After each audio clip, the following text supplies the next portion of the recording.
Welcome to this production from Western New York Athletics. Our featured sponsors for today's game are Damon University. Damon University is a private, non-sectarian university in Amherst, New York, offering undergraduate and graduate level degrees. Visit damon.edu to schedule a tour today. Richmond Vona LLC is committed to you.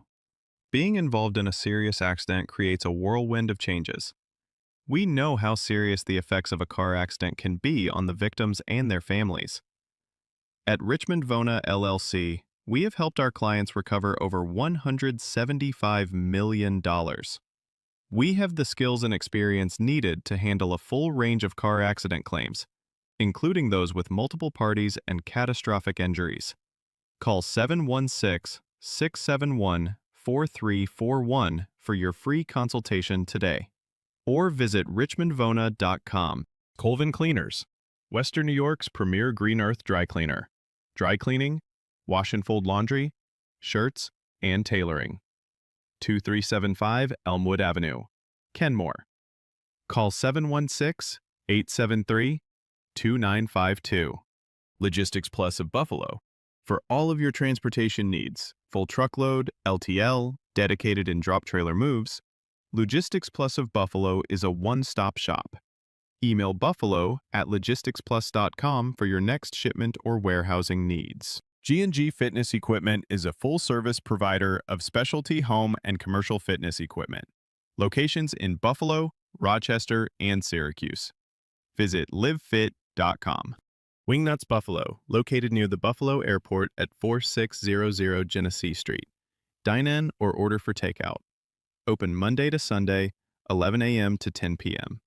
Visit wingnutsbuffalo.com. SUNY Cortland stands out as one of New York's top public universities, a medium-sized school that offers academic strength across 68 majors, a high quality of student life, and a degree that pays back graduates. Visit www.cortland.edu to schedule a visit today. Binghamton University, a world-class institution. Binghamton University offers students a broad, interdisciplinary education with an international perspective and one of the most vibrant research programs in the nation. Visit www.binghamton.edu today.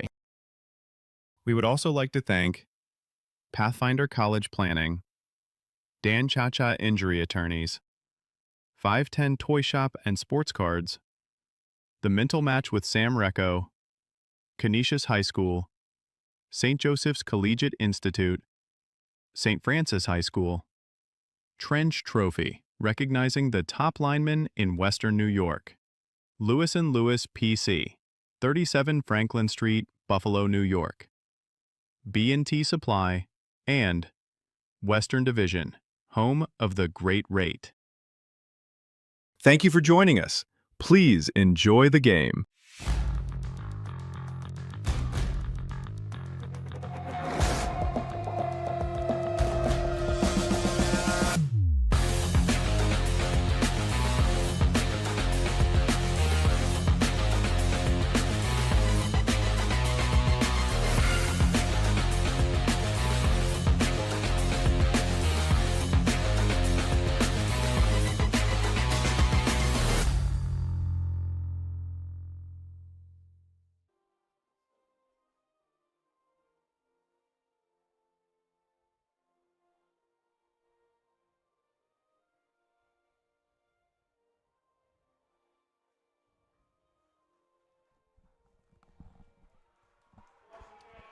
All High Stadium in Buffalo, New York, this site of the A2 matchup between the 4-0 Health Science Falcons and the 3-1 McKinley Max. Jake Fyock alongside Carson Harper. Jake, this is a big matchup a lot of folks are talking about around Western New York.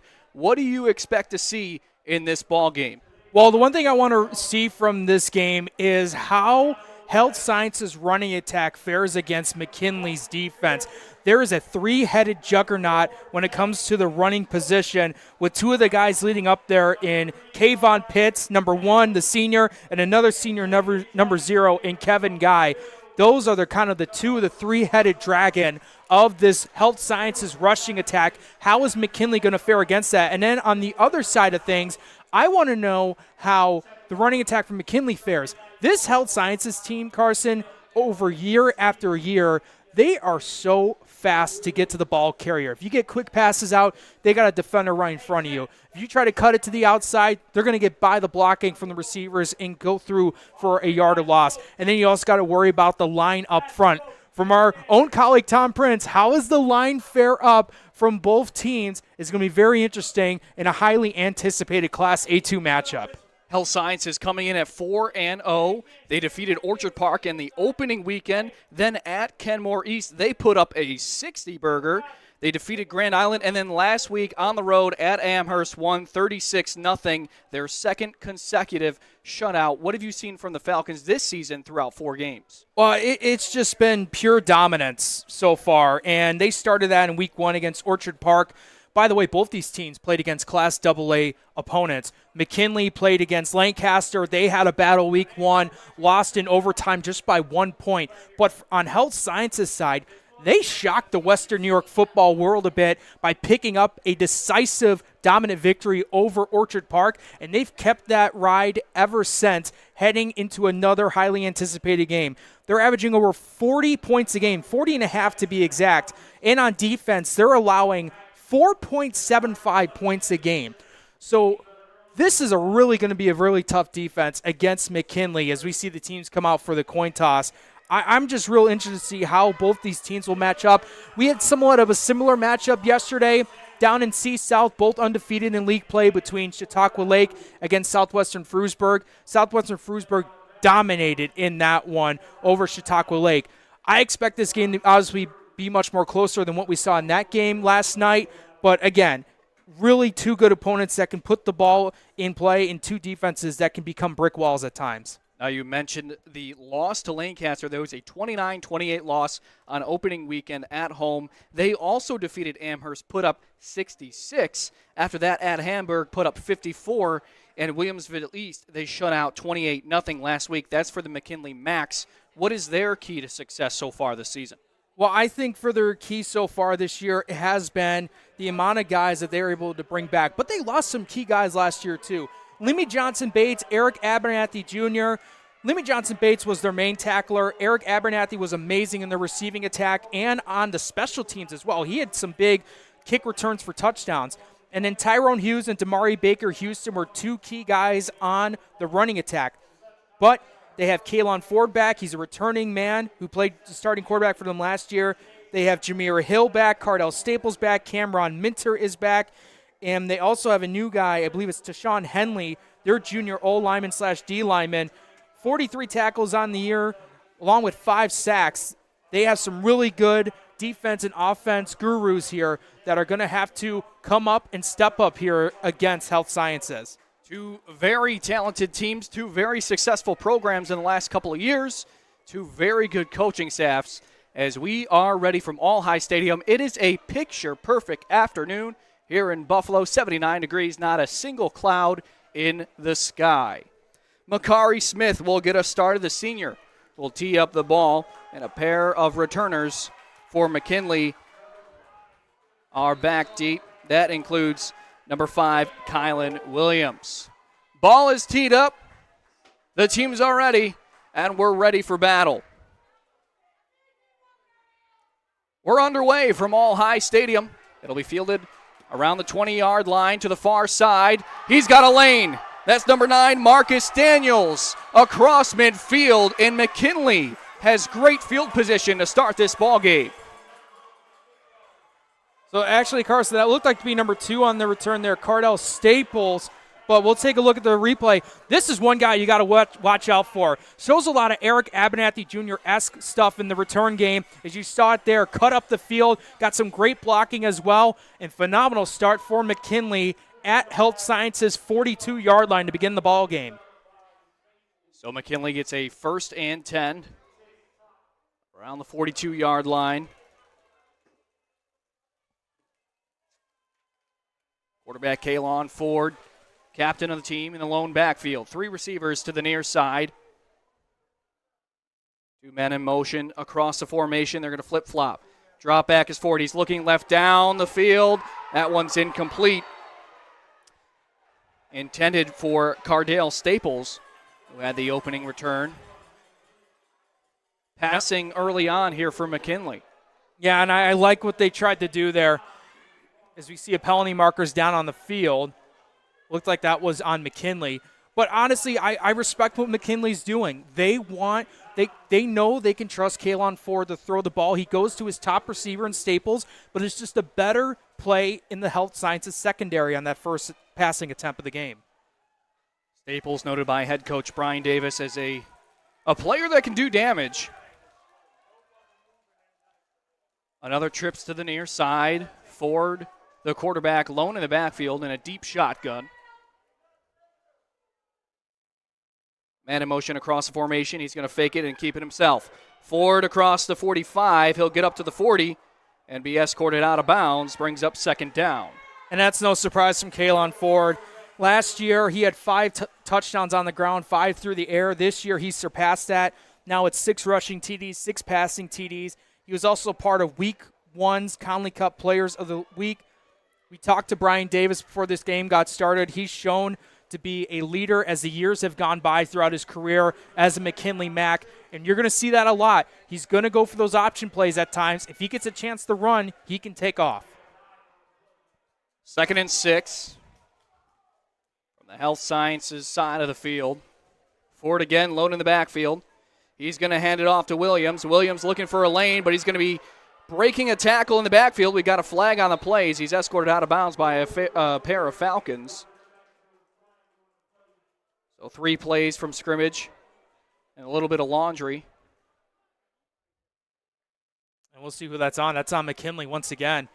But early on, we mentioned about the speed from Health Sciences defense. They got to number 5 there, Kylan Williams, the junior running back. They got to him right away, had some good blocking on defense to help push through, and unfortunately, that is going to push them back as well as they had a block in the back penalty. So on an opening drive for McKinley where you need to set the tone right away, not the way how you want to do it on your opening drive. Brings up another 2nd and long. Ford in the backfield with Williams to his left. He drops back, moves up in the pocket. He's looking to keep it himself. He's going to keep it to the far side, breaks a tackle, but is eventually swallowed up after a small gain. Again, the speed of Health Sciences on display. And that's Kalon Ford just, trying to make something out of nothing. He looked through his progressions downfield, couldn't find anyone open. He felt the pressure right away. He had to take off. He knows he has the speed. But as we can see, little bit of QB containment happening for Health Sciences. Once they see him take off, they're going to try and go at him right away. Brings up 3rd and long. Another empty backfield for McKinley. Man in motion is Williams across the formation. The snap, drop back, throws deep and left, but nobody is in the vicinity, and that ball falls incomplete.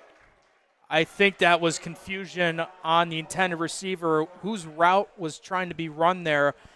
Ford had the chance. He had the space to where he can throw that ball. I just think there might have been confusion on where the receiver had to go to try to make a play. That'll bring up 4th and long. We'll call it 14. Great field position to start off for McKinley. But Health Sciences, the defense, strong early on in the first drive. No score.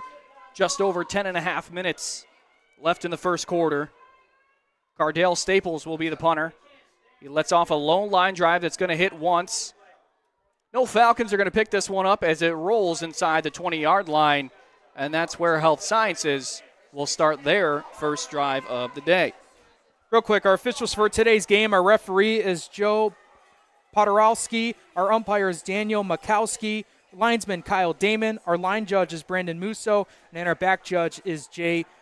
Foster. As we see the offense for Health Sciences coming out for the first time this afternoon. Carson, we mentioned about the running attack. That's going to be the key part of this game. How does McKinley stack up to the box? How do they become more powerful than the Health Sciences O-line to try to get through the backfield? Jordan Oliver under center. He's going to hand this one off to the tailback up the middle. He'll pick up a good chunk. Looks like Kevin Guy brings up 2nd down. And Kevin Guy on the year, 461 rushing yards with 6 touchdowns on the year. He got injured last year and missed some games, so this is the season where it's going to fuel him. He got into the weight room in the offseason and wants to make a statement.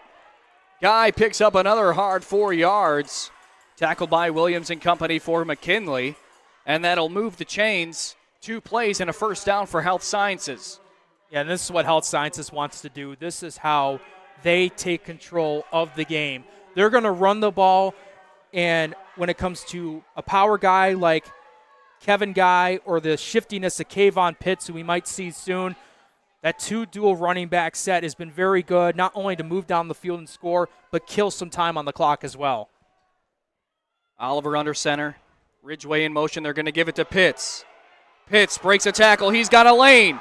Kayvon Pitts with a whole lot of green in front of him.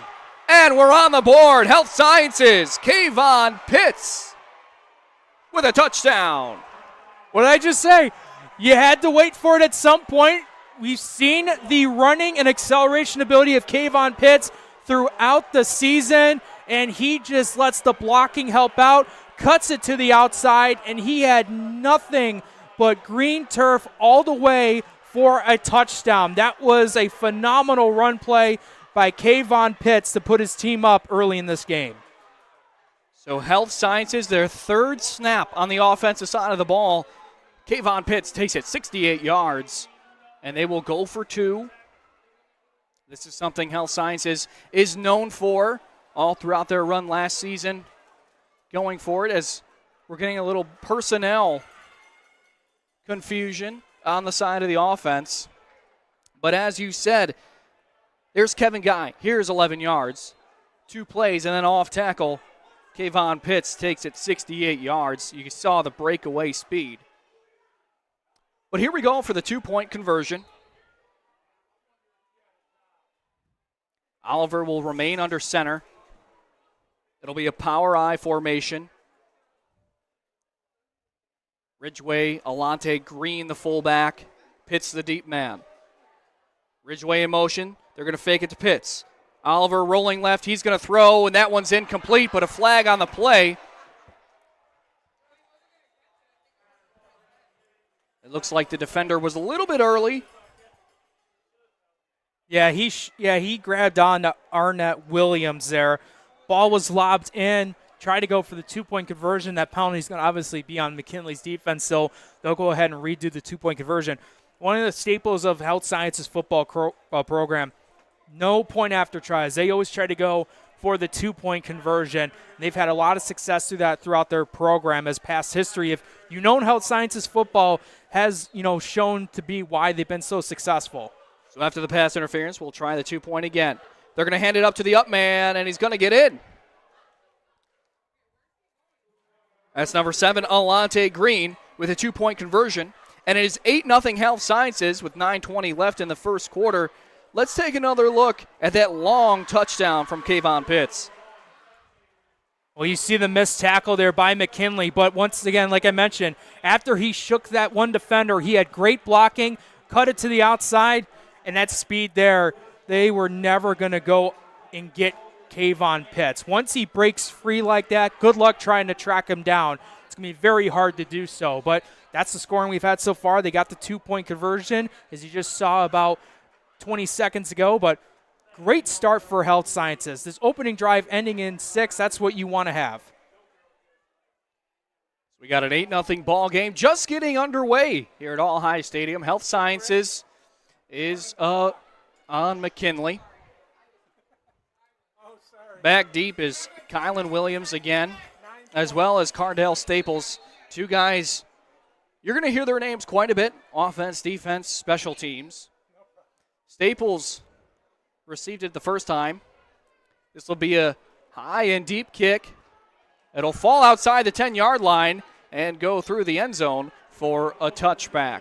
So, great field position starting on the first drive for McKinley. They kind of worked themselves back. What would you like to see from the Macs on drive number 2? I want to see how the rushing attack goes ahead. So far throughout this season, Kalen Ford's been one of those guys that can run the ball. I want to see a mix of that running and passing attack to see what they can do. Jameer Hill is another guy who can run the ball pretty well. And then obviously, You try to go to Cardell Staples early on in this game, try to find a way to get to him going. I think if they do a mix of passing and rushing here, that could fool a bit of the Health Sciences defense to where they can try to go down the field. Anthony Moore is in the backfield with Kalon Ford, the quarterback. He gets a snap. He'll hand it off to Moore. Moore's got a lane off tackle. Moore's got a first down across the 30-yard line. And I like what they try to go there. Run first. Try to establish the run game right away. Anthony Moore, I believe he has 3 rushing touchdowns on the season. So he's a big part of the running attack along with him and Kalon Ford. So I like the way that they try to attack the running game. Do they try this again here, or did they try to throw the ball? Who knows? But, I mean, you want to establish the run right away. They might keep doing this a couple of times here and there, but that's a good start on this drive for McKinley. Moore, the featured back, over 450 yards on the season. Ford looking to the sideline. Moore again joins him in the backfield. Man in motion is Staples.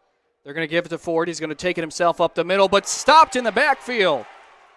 Again, the speed of this defensive line from Health Sciences. Danny Owens, his second tackle for loss of the day. And that's what Health Sciences defensive line will do. Breaking right through immediately. Ford had nowhere to go that time, trying to make something out of nothing, tried to juke his way out of it. If he did, he could get some good chunk of yardage, but that team up front for Health Sciences defense was too fast for him. The senior Danny Owens, 6'2", 225, came into the ballgame with 2 tackles for loss, has already doubled it here in the first quarter. Second down and 11.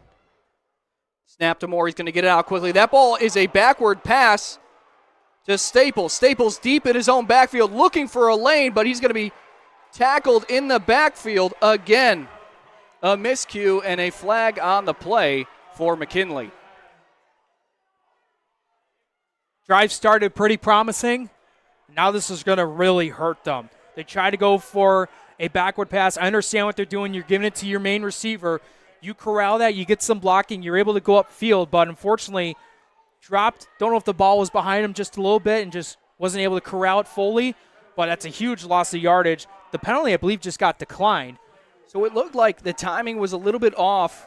Low throw from the quarterback, but good job by Staples knowing that it was a backward pass and a fumble trying to make something happen. And I see Kalon Ford coming up. He got hit pretty good after that throw. He wanted a roughing the passer call. Didn't give it to him that time. So with a timeout, we'll take a quick break. We've got an 8-0 ball game with Health Sciences on top here on Western New York Athletics. Build your next connection. Earn your next internship. Crush your next goal. What will you do next? Logistics Plus is a global transportation provider headquartered in Erie, PA, with locations worldwide, including right here in Western New York. Logistics Plus is consistently recognized as a fast-growing transportation and logistics company, great supply chain partner, top freight broker, leading project cargo manager, and a great place to work. With a strong passion for excellence, our 500-plus employees put the plus in logistics. For an efficient, personal approach for all of your transportation needs. More information about our Buffalo office is available at logisticsplus.com/Buffalo. Back here at All High Stadium, Jake Fyock, Carson Harper, Tim Gardner, our producer. Got an 8-0 ball game with Health Sciences on top. McKinley with a third and very long after the penalty was declined. Kalon Ford in the backfield by himself. He drops back, looking left. He's going to heave this one down the near sideline. Incomplete now, 0 for 3 to start the day.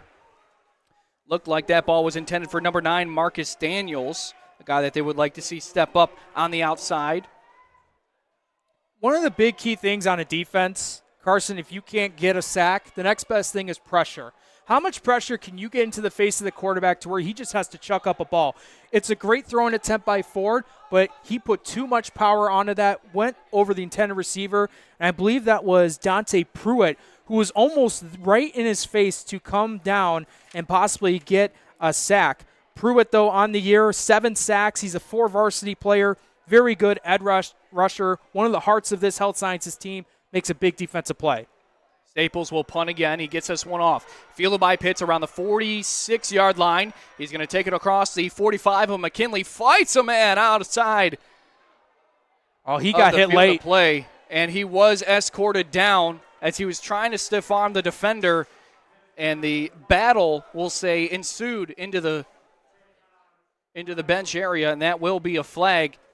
So Health Sciences look real good on their opening drive. Now it looks like they're going to be set up with great field position. So they would have had the ball originally at McKinley's 45. Kayvon Pitts cuts it to the outside of McKinley's bench. 3 guys are up on him right away. They bring him out of bounds, keeping him up. Then a 4th McKinley MAC player pushes him down well out of bounds. You can't do that. So this penalty is going to be assessed after the play. Talk about excellent field position. Magnificent field position now as you see that ball getting brought to the McKinley 29-yard line. This is one of the last teams you ever want to have that type of field possession, and Health Sciences has it. The Falcons leading 8-0, beginning their second drive. Oliver under center. And there will be a flag on the play. Looks like the defense jumped. Yeah, the defense is getting antsy. And there's a reason why for it. This is where, Health Sciences is starting off, but you got to stay composed. You got to stay, level-minded. And now you're putting them at the 24-yard line. They still haven't taken a play off. They haven't started to play yet on this second drive. They're going to hand the ball to the deep back. Pitts on the off tackle run. He'll pick up around 5 yards, brings up second down. But actually, with the fall forward and the penalty, that moves the chains. First down, Health Sciences. And they're just sticking to what they know best. It's funny with Kayvon Pitts being that runner, in this case, kind of showing that power run ability, trusting his lineman to get him as much yardage as he can. They're going to hand it to him again in the backfield. He jumps over his own man and has to pick up an entertaining 4 yards. But let's talk about Amari Ridgway, sophomore. He's kind of the third running back in the backfield. We've seen him in motion quite a bit. That's 6'2", 220. That is not a small customer that they have blocking in the backfield. No, definitely not, as we get a timeout here by Health Sciences. I want to thank our sponsors for today's game. Damon University, Richmond Vona LLC, Colvin Cleaners, Logistics Plus of Buffalo, G&G Fitness, Wingnuts Buffalo, SUNY Cortland, Pathfinder College Planning, Dan Chacha Injury Attorneys, 510 Toy Shop and Sports Cards, The Mental Match with Sam Recco, Canisius High School, St. Joseph's Collegiate Institute, St. Francis High School, Trench Trophy, recognizing the top lineman in Western New York, and then Lewis & Lewis PC, located at 37 Franklin Street in Buffalo. And then we also like to thank Western Division and B&T Electrical Supply. and for the folks at home, you did not read that off of anything. That was straight off the dome. Yes, I promise it was that. You knew all those by heart. Amari Ridgway, you just mentioned. So Francis and I do a show, Empire State End Zone. I cannot tell you how many times I've talked about sophomores throughout Western New York that have just made impacts on the varsity team. And Amari Ridgway is another one. 3 rushing touchdowns on the year. I spoke to Ty Parker. He's exceeded expectations so far. Kayvon Pitts into the end zone. His second touchdown of the day. Again, being led by Ridgway. The running back giving him a little bit of room. But Kayvon Pitts, he had great blocking up front, and he was escorted into the end zone. Yeah, he did. That was phenomenal blocking. That's something that, when Tom Prince talks about, it's the line. How's the line going to hold up? The battle of the trenches. He would have loved that play there, the way Health Sciences execute. Great job by the offensive lineman up front to go outside, get some blocking that their tailback needed. And now with 6:37 to go in the first, they're up 2 scores, but looking to extend it even more. Not only a solid line, but a speedy line. Getting to the second level, getting big on little matchups that can only help their running backs. Oliver under center. He's going to hand it to Ridgway, who's going to have to spin out of the backfield. But McKinley, a stout defensive stand there on the 2-point conversion. Let's take another look at that rushing touchdown from Pitts. And you see that line, just the speed, getting to the second level, a pancake block on the 5-yard line. if you're a running back, I mean, it's like you're strolling into the end zone with an offensive line that fast. Obviously, there's so many things that a running back needs to be very successful. An offensive lineman is one of them. And when you have an O-line like this early on in this game and throughout the season that can make plays like that can put defenders on their backs like that, it just makes it so much easier. You have so much confidence in yourself knowing that I don't need to worry about anything. This O-line's going to help me out. They're going to create holes for me to cut through, and I'm going to get success from that.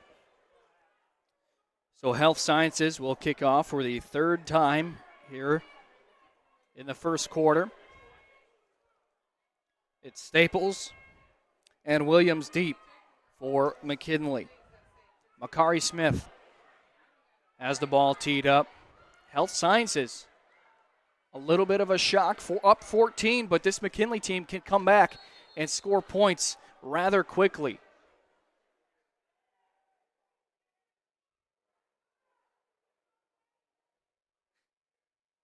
Smith boots this one away. It's a two-hopper fielded by Staples, but it's going to get past him inside the 10-yard line. Staples fielding it, looking for a room. He makes a move and another across the 20-yard line and taken down just across the 25. Cardell Staples on the return.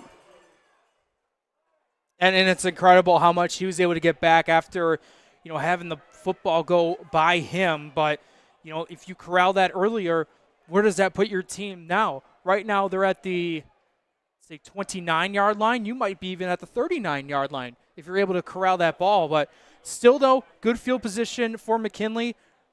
Just been told there's actually a flag on the play that was on the McKinley return team. So it's going to push them to their own 20-yard line.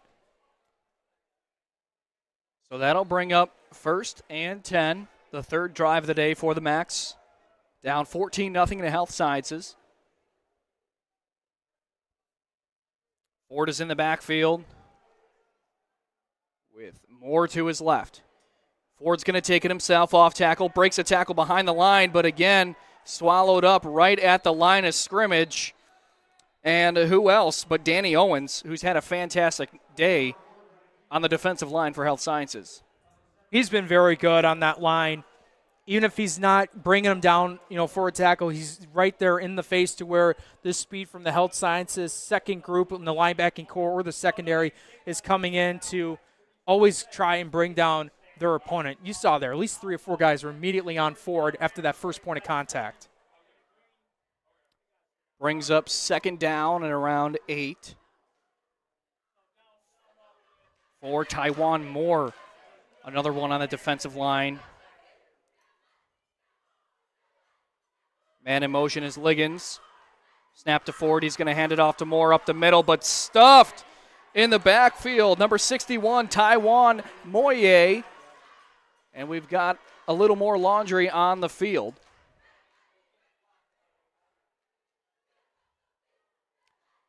And Legal shift. Yeah, it's once again on McKinley. This is something that's just not even. We are past the halfway part in the first quarter, but already 3 drives for McKinley. You've had really just one big run on the first play of the second drive.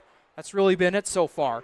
I know it's still very early in this contest, but, these penalties are not helping you at all. Anthony Moore has really done well on the ground, but the penalties have really caused this offense to sputter early on. Brings up 2nd and 13 for McKinley. Man in motion is Staples. They're going to fake the handoff. Ford looking. He's going to take it himself, fakes a pass down the far side. He's got a first down for McKinley. A much-needed scramble and a nice job from Ford making something happen. Yeah, that was an incredible job by Ford. He saw the vision that he needed. Had to do a couple of shimmies here and there to get the defender to go one side, take a half step to another, and he's able to move his team forward for a first down. So it's a McKinley first down from their own 34-yard line. Ford in the gun, another empty backfield.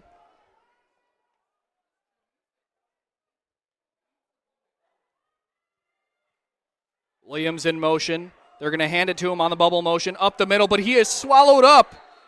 Number 65 by Lyle McMasters was physically being blocked and just grabbed the running back and brought him down to the ground. His second tackle for loss on the season. I don't know if we can get a replay of that, but there was something that was really key up in the middle that was interesting. It was a kind of a one-on-one battle, as we'll take a look. Watch the way. Look at 0 and 51 here. Able to move it up, get to the ball carrier right away, create that pressure, close that gap up real quick. Kevin Guy, once again, making his presence known in this game early on. Brings up 2nd and 10. No gain on the first down play. Ford in the backfield. 3 receivers to the near side. He'll take the snap, drop back. Looking left. He's going to scramble to his left. Still looking for a man. Flag on the play as this ball is tossed out of bounds. And we'll see what the laundry is. Flag thrown as Ford was moving to his left outside of the pocket.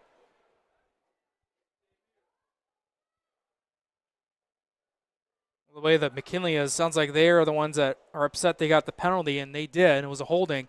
Another guy who I saw was number 55, Quincy Patterson, the senior, coming off that left side. I believe he went in between the tackle and guard, broke right through, was the reason why Ford had to go and move out to his left side and try to get a pass attempt. Again, just another guy up front for this health sciences team that's breaking through this McKinley offensive line. Kylan Williams, the lone back with Ford in the gun. Snap, Ford looking, moving up in the pocket, dancing to his left. He's going to get this one away. That one's caught by Liggins. Down the far side, he's got a first down and more. Nazir Linkins looking for a move, and he's going to be pushed out of bounds inside the 10-yard line. Nazir Liggins, the junior, with a big and much-needed play for the McKinley Macs. And it all started with Kaylon Ford staying patient, not letting the pressure overcome him, as we'll take a look at this one.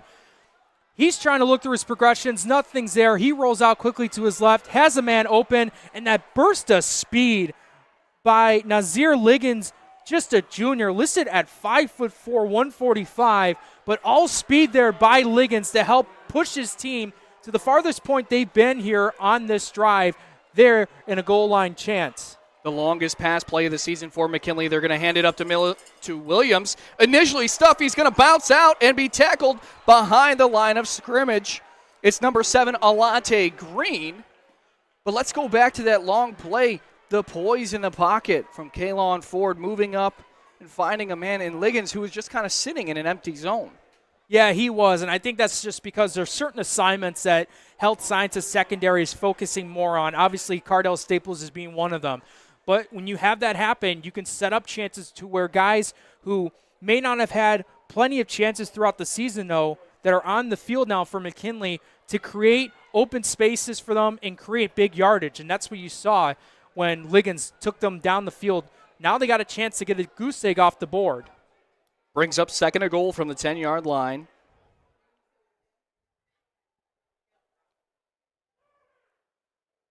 McKinley looking toward the sideline for signs, and they will eventually call a timeout to get situated.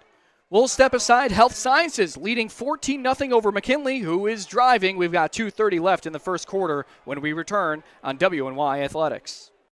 Logistics Plus is a global transportation provider headquartered in Erie, PA, with locations worldwide, including right here in Western New York. Logistics Plus is consistently recognized as a fast-growing transportation and logistics company, great supply chain partner, top freight broker, leading project cargo manager, and a great place to work. With a strong passion for excellence, our 500-plus employees put the plus in logistics.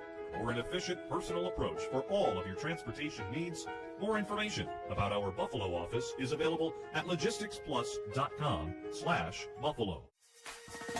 Explore your next idea. Blaze new trails. Imagine new ways to do things. What will you do next?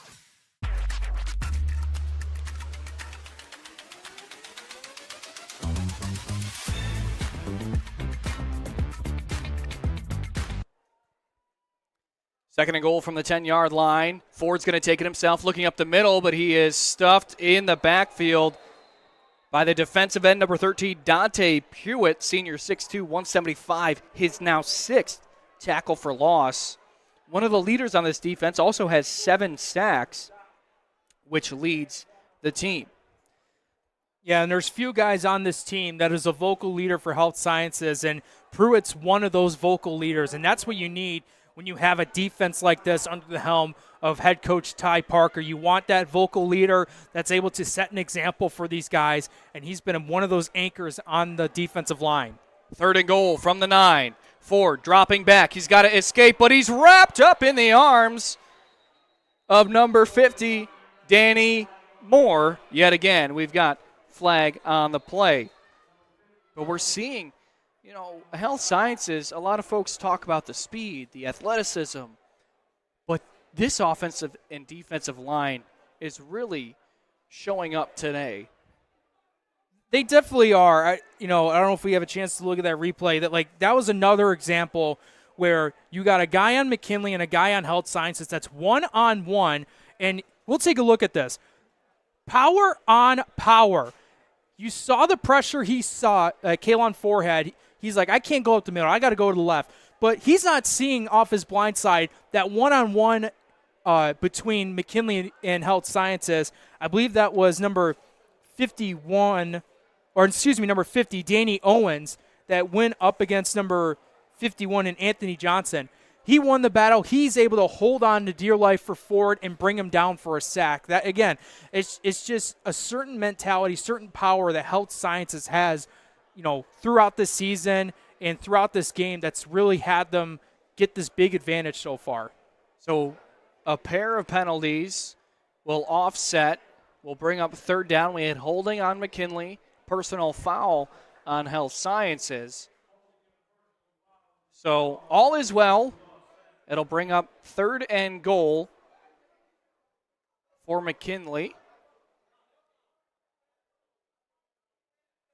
A little conversation between the referees. Got everything sorted out. So now a huge third down early on for McKinley. Just under 2 minutes left here in the first quarter. An offense that had been sputtering until Nazir Liggins was hit by Kalen Ford on that long pass that got them down inside the 10. 4 yards to go on third down.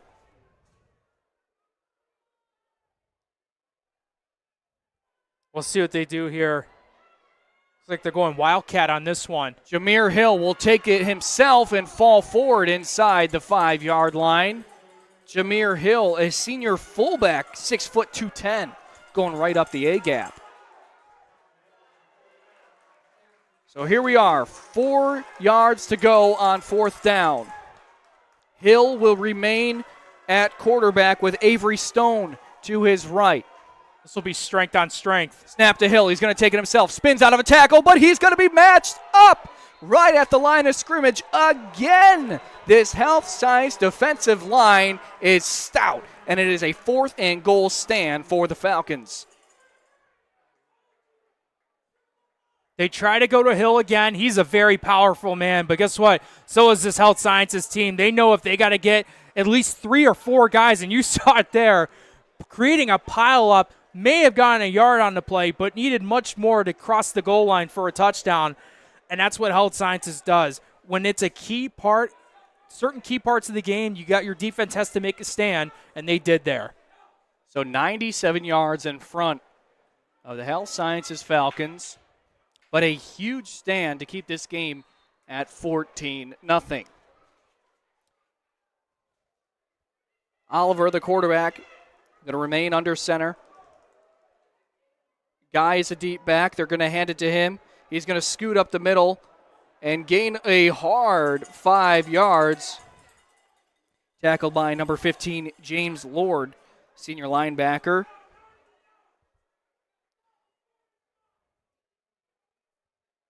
Lord, a guy you'll see in the middle, on the edges. A little bit of everything from the senior linebacker for McKinley. Second down, 3 yards to go on their own 10-yard line. Kevin Guy remains the deep back. I'm going to wind this clock down. This might be the last one of the quarter. And there's a penalty on the defensive line. Looks like they jumped, did McKinley. Offsides is a call.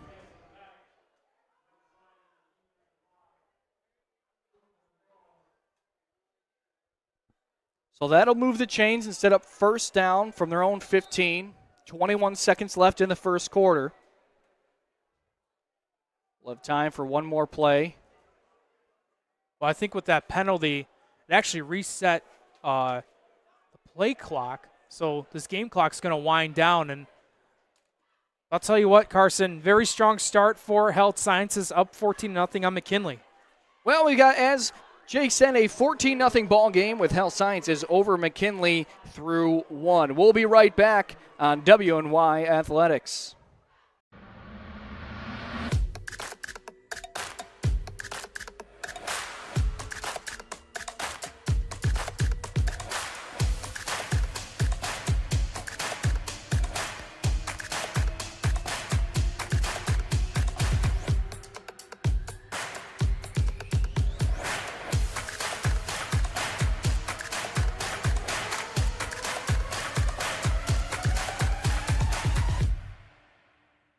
Why do you exercise? To look better? To feel better? To drop a few pounds? To train for an event? To defy age? Or to keep your ability to say yes to the things you love to do? Whatever motivates you, G&G Fitness Equipment is here to get you there. Treadmills, ellipticals, rowers, bikes, home gyms, and accessories. We'll pair you with the right equipment, teach you how to use it, and be there every step of your fitness journey. G&G Fitness. Your goal is our goal.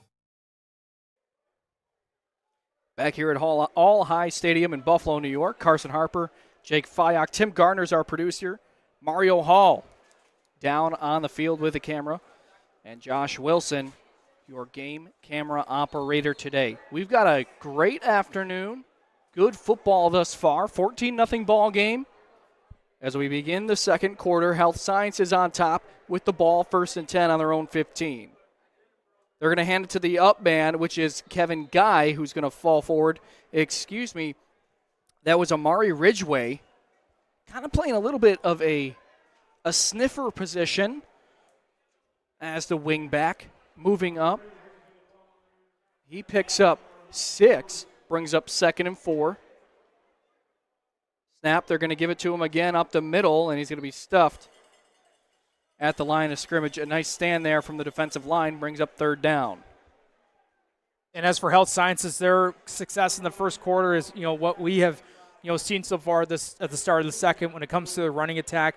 This is what they want to do, send different packages in, but keeping that ground attack going and finding a lot of success.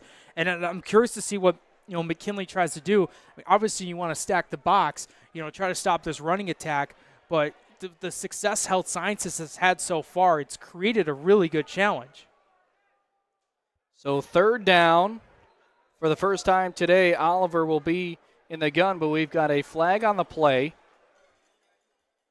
Might be a timeout on Health Sciences. They did get a timeout off. So Health Sciences got the timeout off before the penalty marker came in. So they're going to use one of their timeouts here.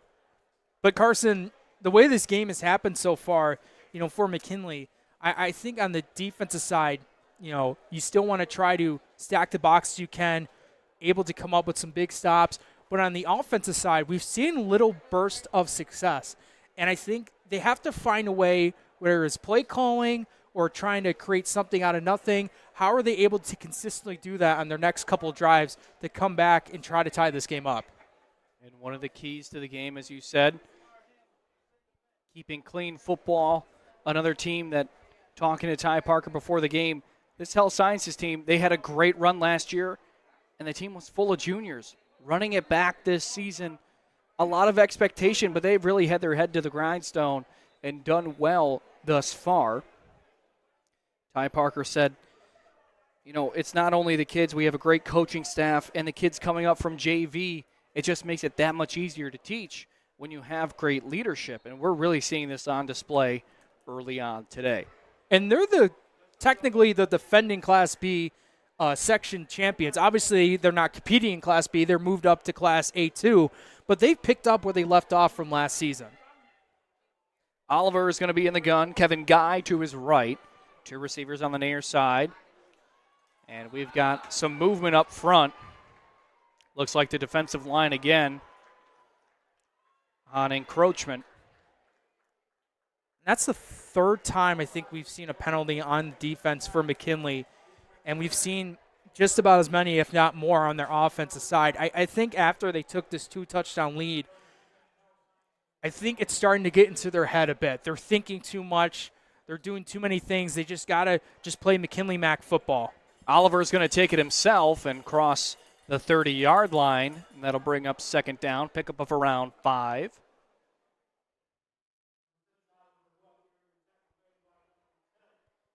Again, Health Sciences is doing what they do best. Their running attack has just been so dominant.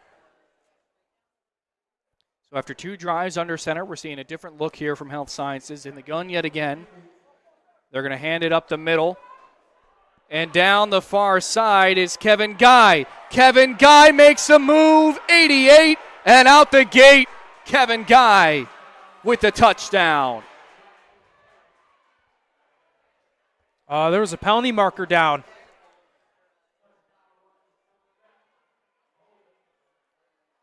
So there's a flag down around midfield on the McKinley sideline, right where Guy broke away from the crowd. Here's to see what this is on. Oh, that holding on the offense. So something we haven't seen much today, but a much-needed break for McKinley is a holding on Health Sciences.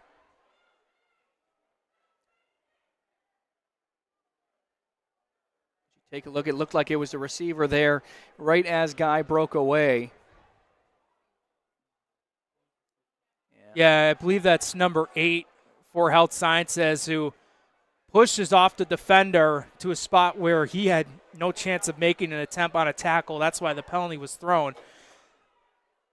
Other than that pass that McKinley had to Liggins, not many mistakes that Health Sciences made so far. You obviously want to make sure that's the only, if you're Ty Parker, that's the only penalty you want to deal with in the game.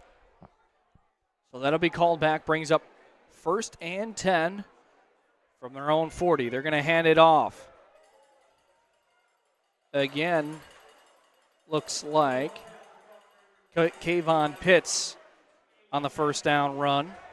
And now was number 8, Cameron Minter. He's a key guy on this McKinley defense that's going to have to be a big factor in this one. 8 sacks last season. He's got 10 sacks on this season, as those 10 sacks lead Section 6. Big fella, junior, 6'3", 205 is Minter on the near side at defensive end. But also was really key, one-on-one tackling. He wins the battle there, only short yardage for Health Sciences. Second down, Oliver in the gun, Pitts to his right.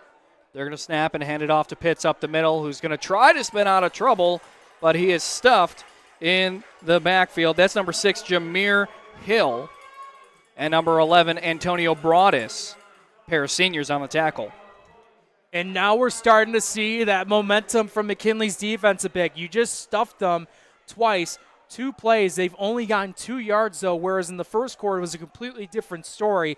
But now here's a big third down. Now this is where, this is going to be one of the key parts in the game where if this defense comes up with a big stop, you're able to get your offense back out there right away to try to make something. But this is going to be a key third down for McKinley's defense. Let's see how they do here.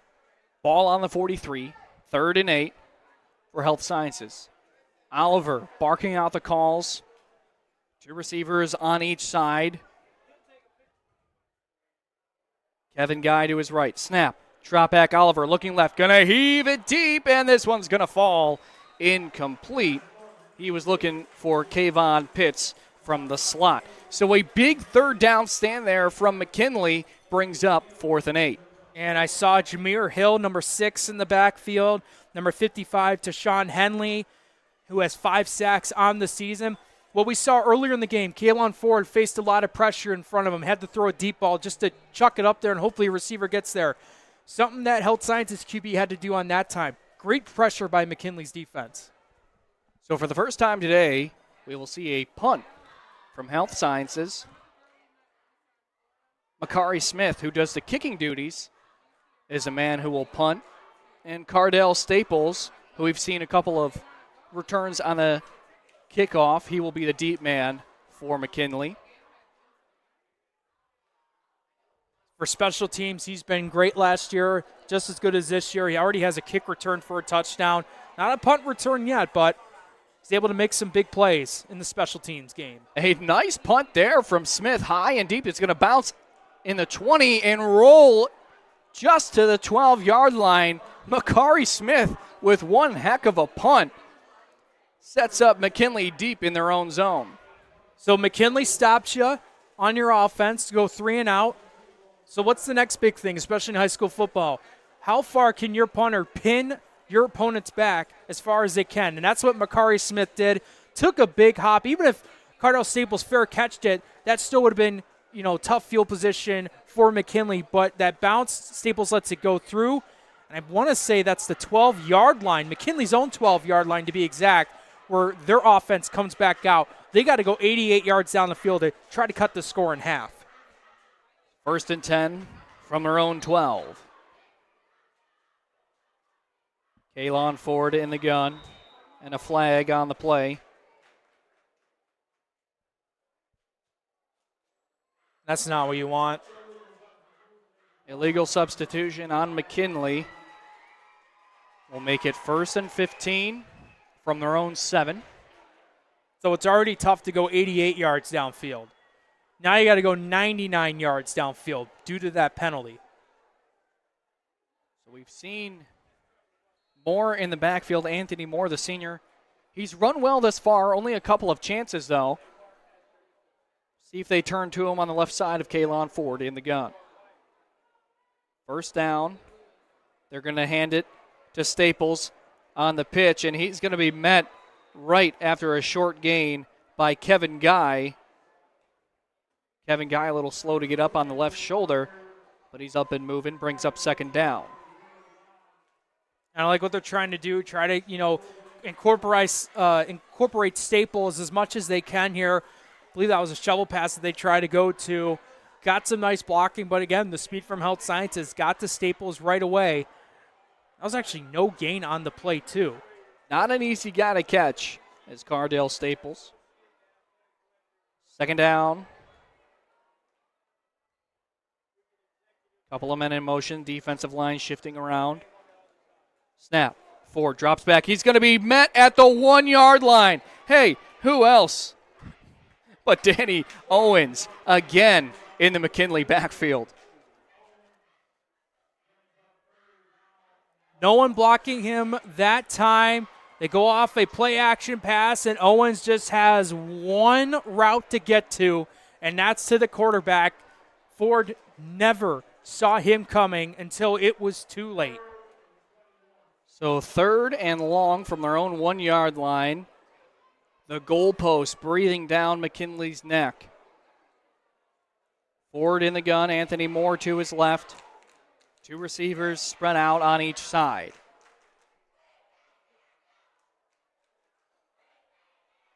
The snap. Ford drops back. He's going to heave it down the far side, looking for a man. Incomplete. He was looking for Staples with number 7, Alante Green, the senior, in coverage. That'll bring up 4th down. And that's the guy you try to go to on this 3rd and long. You've had connections like that, at times throughout the season. You're trying to do it as you're pinned your own territory. And that's just a very tough thing to do. Try to get all those yards back in one. They try to go to Staples there. It doesn't work that time. But here's the thing I mentioned before. Makari Smith pins them down. They commit a penalty. They get pushed back. Now with Health Sciences, depending on how far this punt goes, you see the punt returner. He's already at McKinley's 40-yard line. Who knows where he'll end up at the end of this play. But Falcons could have really good field position here once again. So Staples will punt this one away. It's a line drive fielded by Pitts around the 35-yard line. He drops it at the 30. He's going to have to go back and pick it up, handling it like a loaf of bread across the 30 to the 20. Kayvon Pitts with a stiff arm, escorted out of bounds around the 20, and we got a flag on the play. It's very rare at times where if you can get a muff punt like that, where you can try to just pick it up with one hand and bring it across. It's like everything you've been taught as a high school football player what not to do. And Kayvon Pitts like, listen, I'm the man that can do it. And he did it. Took it to the outside, got it inside the 30, and was able to cut it upfield. We'll see who this penalty's on, what team it hurts them the most. But Kayvon Pitts, man, my goodness, able to escape pressure, pick up the ball with one hand, and able to get a good chunk of yardage.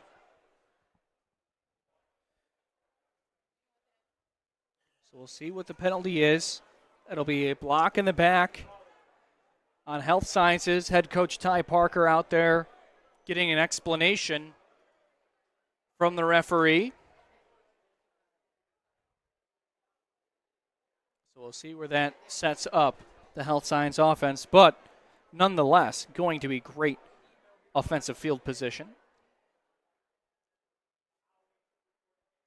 Yeah, and it looks like the officials are still having a discussion of where the foul happened and then where they're going to place that ball for Health Sciences drive. So it looks like it happened at the 20, and they're going to go ahead and move this ball. And this was a big penalty, too. But even still, though, with Health Sciences, they're going to start at McKinley's 35-yard line. And that's where Kayvon Pitts had it at first, maybe around the 34, bobbled it, just missed the tackle, cuts it to the outside. And once again, just the speed and the acceleration of Kayvon Pitts from picking up the ball, turning to his right, and just going as far as he can to get some positive yardage. Unfortunately, with that penalty, it basically negates it, but even still, McKinley 35-yard line, Health Sciences now up by 2 scores. Trying to make it 3. You can't ask for better field position. The McKinley defense coming off of a big third down stop on the last drive. 1st and 10 from their own 35. They're going to hand it off to Kevin Guy. Kevin Guy makes a move. He's across the 25. Kevin Guy down the sideline. Touchdown, Health Sciences. A 35-yard scamper for Guy. And now it's a 3-score ball game. I mean, so far it's him and Pitts that provided a good amount of the scoring. Pitts, once again, just able to cut through McKinley, I think up at the second level, tried to find a way to tackle him down, grabbed him by the jersey, but that strength by Guy, able to break through that and just coast to the end zone for 6. Guy, his 11th touchdown of the season, now eclipsing 600 yards on the ground.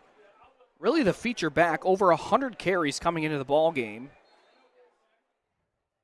He's next to Oliver in the gun for the 2-point conversion. Snap, Oliver looking left. He's going to put this one up in the end zone. Incomplete, intended for number 8, Arnett Williams. So with 6:22 left in the first half, we've got a 20-0 ball game with Health Sciences up when we return on WNY Athletics. Why do you exercise? To look better? To feel better? To drop a few pounds? To train for an event? To defy age? Or to keep your ability to say yes to the things you love to do? Whatever motivates you, G&G Fitness Equipment is here to get you there. Treadmills, ellipticals, rowers, bikes, home gyms, and accessories. We'll pair you with the right equipment, teach you how to use it, and be there every step of your fitness journey. G&G Fitness. Your goal is our goal. Seek your next adventure. Make your next memory. Explore your next connection. What will you do next? So while we were away, a pair of unsportsmanlike conducts on each team. Those will cancel out. But let's take a look at that touchdown run from Kevin Guy. So as you'll take a look as one man goes in motion, great blocking, especially from the O lineman there. And you see 15 for McKinley. Try to to tug on his jersey to hold on to him to try to bring him down, but couldn't.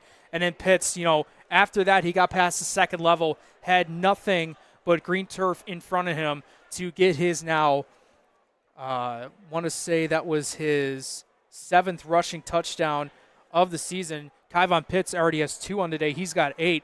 One of these two guys are having like a rushing touchdown competition. Who's going to end with the most at the end of the season? Because both guys have just been a nice duo for the running attack. It's a short kick fielded around the 30-yard line by number 6 from McKinley, who is going to cross the 35. Jameer Hill, the senior, picking it up and getting around 10 yards. And that's where the MAC offense will set up shop.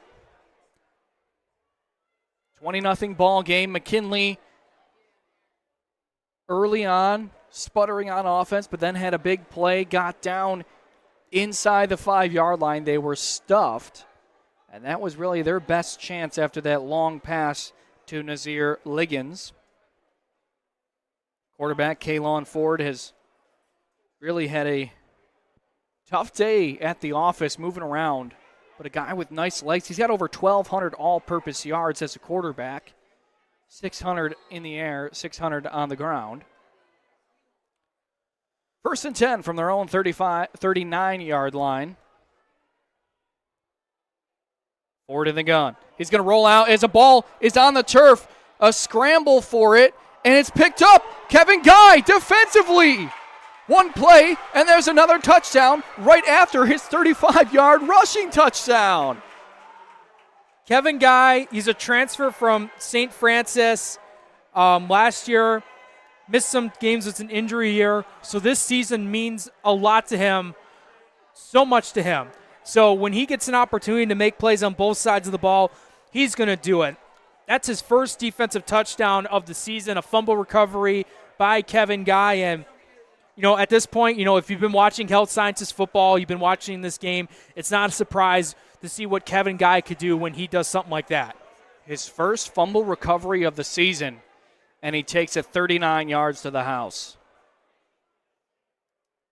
So with a 26-point lead, Health Sciences will go for 2, as they do every time they end up in the end zone.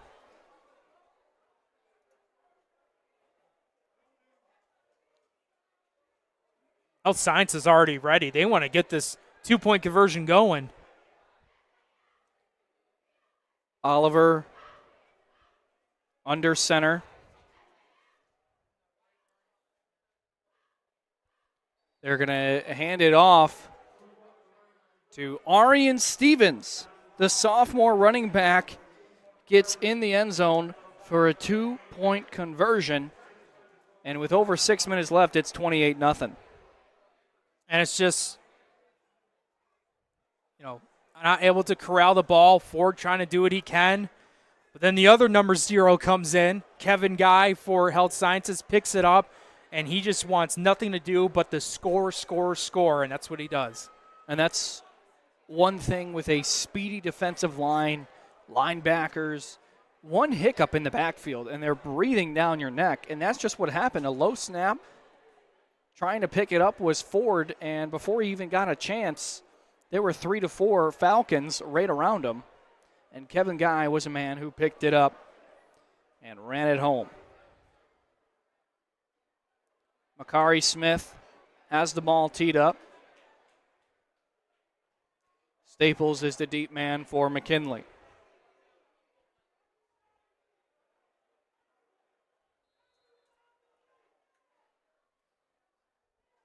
Seeing 3 different types of kicks from Smith. This time it's a low line drive fielded by Jameer Hill.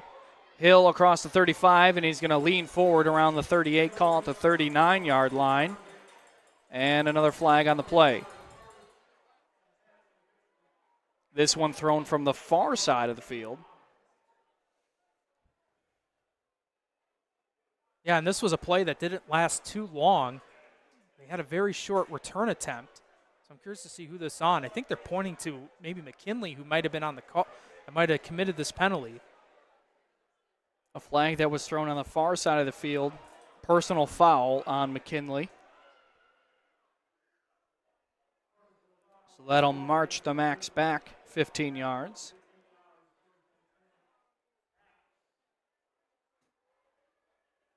That's going to push them, looks like, to the 25-yard line.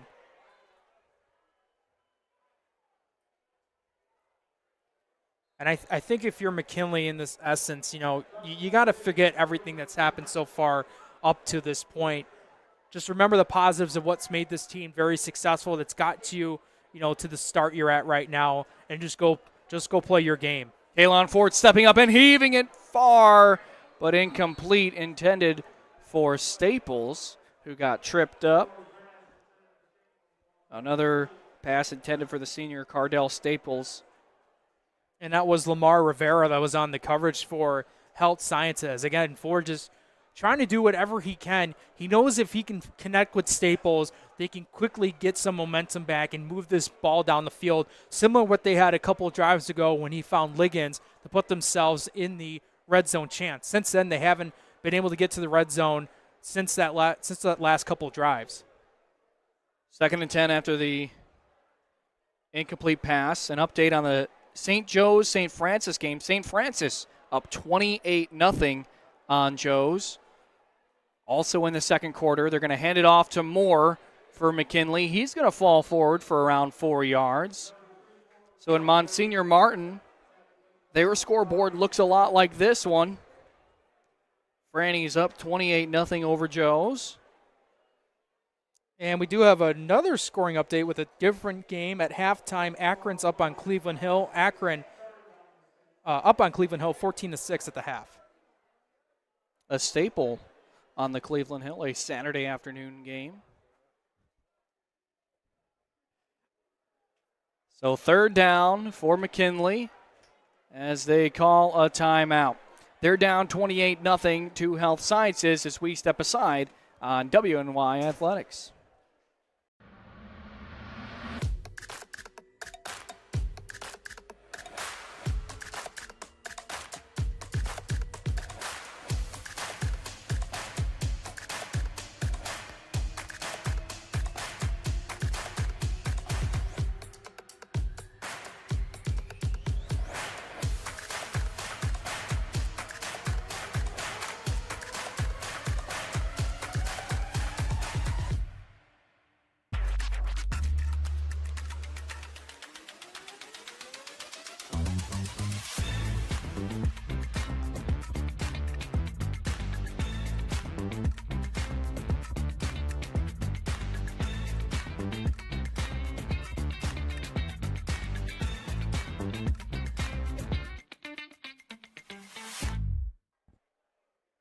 Back here at All High Stadium, McKinley just used their 3rd and final timeout of the first half. They have a 3rd and 6 from their own 29.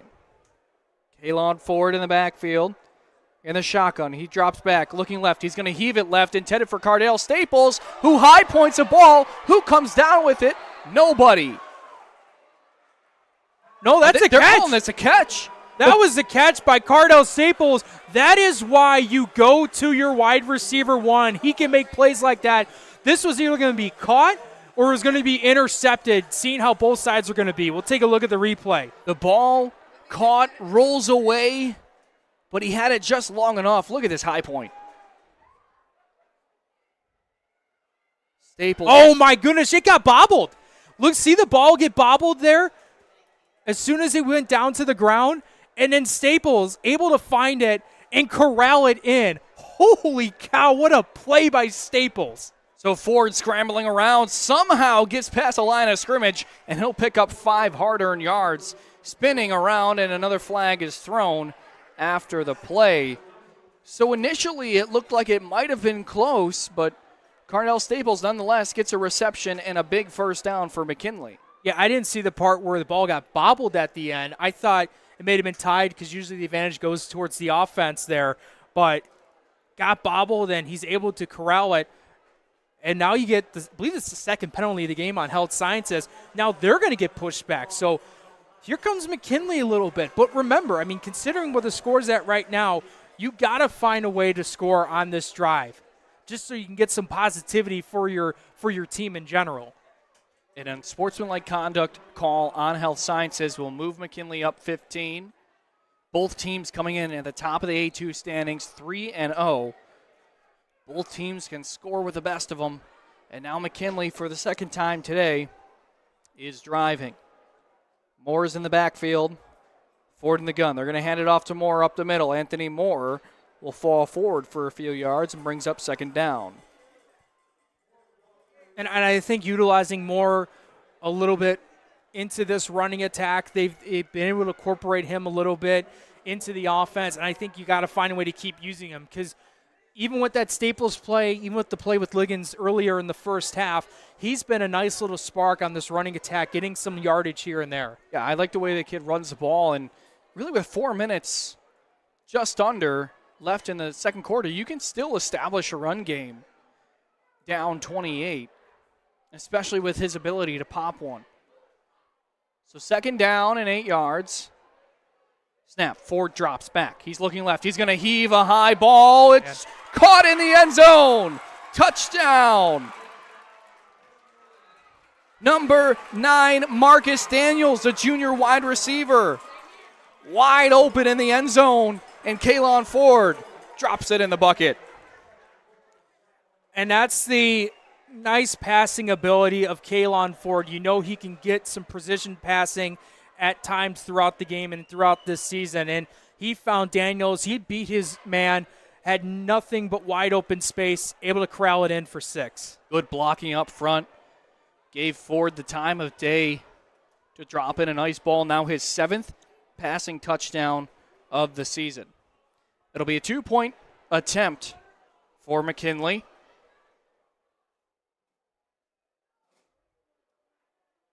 As they get things sorted on the personnel end of business. And with being down by as much as you are, if you're McKinley, this is other key things that you have to do as well. Try to get, convert on your 2-point conversions. Ford in the gun. He gets a snap. He's looking left. Has to roll right. He's going to throw it at the last second, and it's intercepted. Intercepted in the end zone, and that will be a no-good 2-point conversion. It was Lamar Rivera, the junior, coming down with the interception. Let's take another look at the execution of this pass play. Yeah, and that defender that was close to him, 16. You saw that Daniels went upfield. I think he bent a little bit to the left there. Defender didn't notice that right away, and once that ball got thrown, he turns around and he just sees Daniels wide open. Knew he wasn't going to catch up to him, and Daniels, all he had to do on that is just catch the ball, and he made a big play. Ford made a big play, and they get the goose egg off the board here. But here's the other thing that's really interesting. 3:34 to go in the first half. We've seen how Science is able to go down the field. Do they do it here at the end of the first half to regain that momentum back and go up by 4 scores once again? We've seen a few pass attempts from Health Sciences, but the attack has really been on the ground. 2 touchdowns for Pitts, 1 for Guy, who also had one on the defensive end of things. And so McKinley will kick off. Back deep is Pitts and Alante Green. This is going to be a short kick, fielded on a hop by Pitts around the 40-yard line. Kevon Pitts across midfield. Pitts to the 40, to the 30. He's got room. Kevon Pitts escorted out of bounds at the 10-yard line. Boy, you just can't escape him. It looks like we've got a flag on the play on the far side. Well, we'll see who that penalty marker's on, but holy smokes, man. I'll tell you what, Kevon Pitts has just been incredible so far throughout this game. Has a chance to find a way to get a kickoff return for a touchdown. He already has one this season. He tried to get a second one, but we'll see who this penalty marker's on.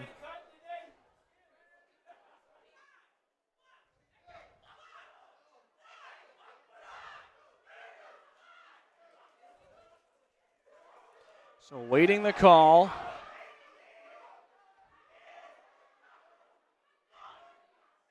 So it's going to be on Health Sciences. So the penalty marker happened at the McKinley 40.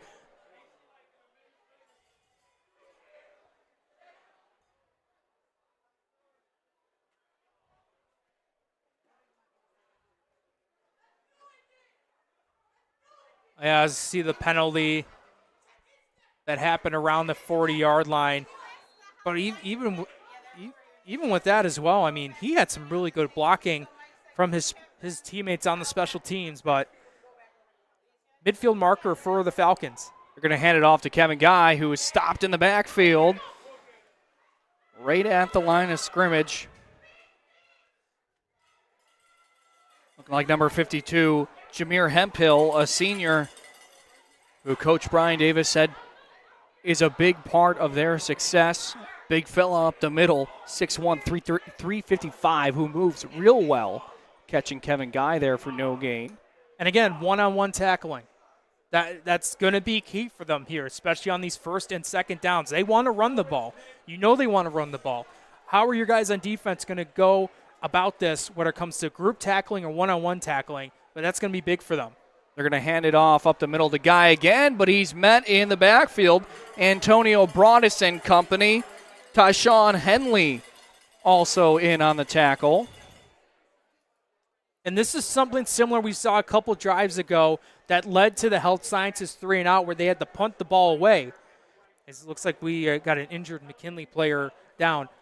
They start off with one-on-one tackling on the first play. Then second down happens. First point of contact right up the middle. Stopped at the line of scrimmage. Tries to cut to the outside, and you got a couple McKinley defenders able to come up and get the tackle. But we're going to go ahead and step aside here with 2:28 to go here in the first half as we have a McKinley Mac down. This is Western New York Athletics. Build your next connection. Earn your next internship. Crush your next goal. What will you do next? Logistics Plus is a global transportation provider headquartered in Erie, PA with locations worldwide, including right here in Western New York. Logistics Plus is consistently recognized as a fast-growing transportation and logistics company, great supply chain partner, top freight broker, leading project cargo manager, and a great place to work. With a strong passion for excellence, our 500-plus employees put the plus in logistics. For an efficient, personal approach for all of your transportation needs, more information about our Buffalo office is available at logisticsplus.com/Buffalo. So it was Nazir Liggins, the defensive back, who already has a long reception today for McKinley. He was down on the ground. They are working on the right calf. So hopefully just a cramp in this unusual heat. I mean, this 80 degrees, I've been working in heat all summer, and this is pretty toasty. It's no El Paso, but it's pretty close. Carson just talked about his time at El Paso, being a part of the staff for the El Paso Chihuahuas, the AAA baseball team, affiliate of San Diego Padres. But yeah, we'll get to another story on how I was welcomed home, but I felt pretty big league. Get off a plane and call a football game. So Oliver in the gun, he's going to drop back. Looking right, heaving it deep as he takes a shot in the backfield. This McKinley defensive line, 3 huge plays back to back to back, sets up fourth down. Yeah, that's big for them. That's what you want. You want Health Sciences to throw the ball. They've had some success doing it, but that's not the bread and butter of this offense. They want to run the ball a lot. And you're putting them in a spot where they have to chuck the ball down the field. Pass rush able to get by, create pressure, bring up what was fourth down. So a 3-and-out pending for Health Sciences. Makari Smith, who already has one beauty of a punt today. Cardale Staples back deep for McKinley. And we said, can Health Sciences drive down to get a late score? Now we may see the other. McKinley with a chance here. Just over 2 minutes left in the first half. Snap to Smith is high. Nice job fielding it in, and he's going to let off another beauty. This one fielded in the air by Staples inside his own 20. Staples to the far side, cuts back, and he'll be dropped down around the 30, call it the 27-yard line. And that's where his offense will set up shop. Just under 2 minutes left here in the second quarter. 28-6, Health Sciences up, but McKinley putting together a couple good drives on the defensive side, finally able to hit pay dirt on their last drive with that touchdown pass from Kaylon Ford.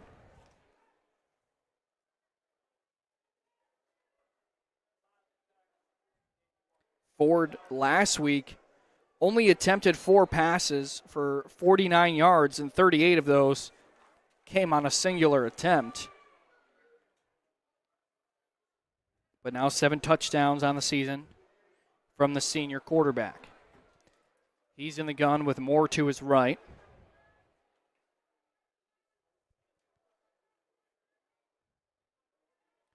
First and 10. Men in motion across the formation. They're going to snap it to Ford. He's going to move up in the pocket looking for a man. Rolling right, still looking. He's going to go across the 30-yard line on a couple-yard scramble, and that'll bring up second down. And I think Health Science is saying they recovered a fumble, but looks like that's not going to be the case, as Ford went out of bounds and the football went out of bounds as well, as we got an official's timeout and another injured McKinley Mack down on the field. And that's a big one. Number 52, Jameer Hemphill, went down. They're going to take a look at him. So, Jake, why don't you tell us about our beautiful sponsors once again? Yeah, our sponsors for today's game. We'll start off with Daemen University. Daemen University is a private, non-sectarian university in Amherst, New York, offering graduate and graduate-level degrees. Visit daemen.edu to schedule a tour today. And we also want to thank Richmond Vona. Richmond Vona LLC is committed to you.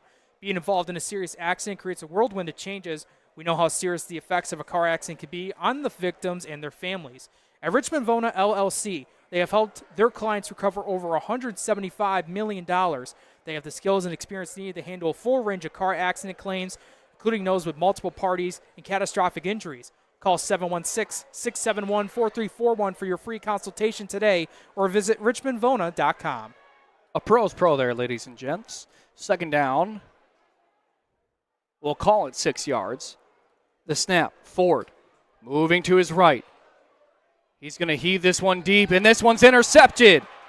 Intercepted by Alante Green. Green looking for some green. He's going to be chased down, a flag on the play. Got 2 penalty markers. All of those on the return. So I think Alante Green's going to get the interception, but you see 2 McKinley Macks that are slow to get up. One's still down on the field. They took 2 hard blindside hits.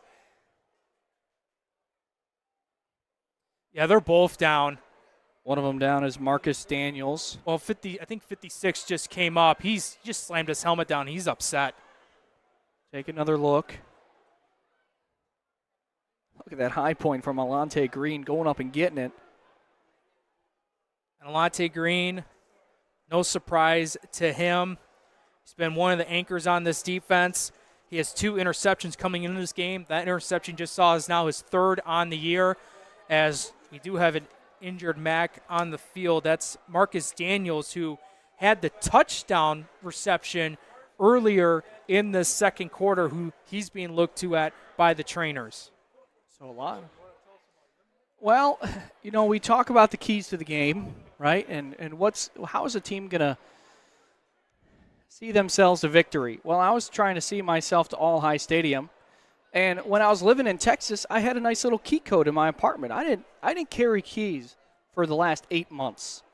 Well, unfortunately today, I needed to carry keys, and I went to put my book bag in my car and turned around and said, oh boy, that door just shut. And I don't know if you know this, but dogs don't have thumbs.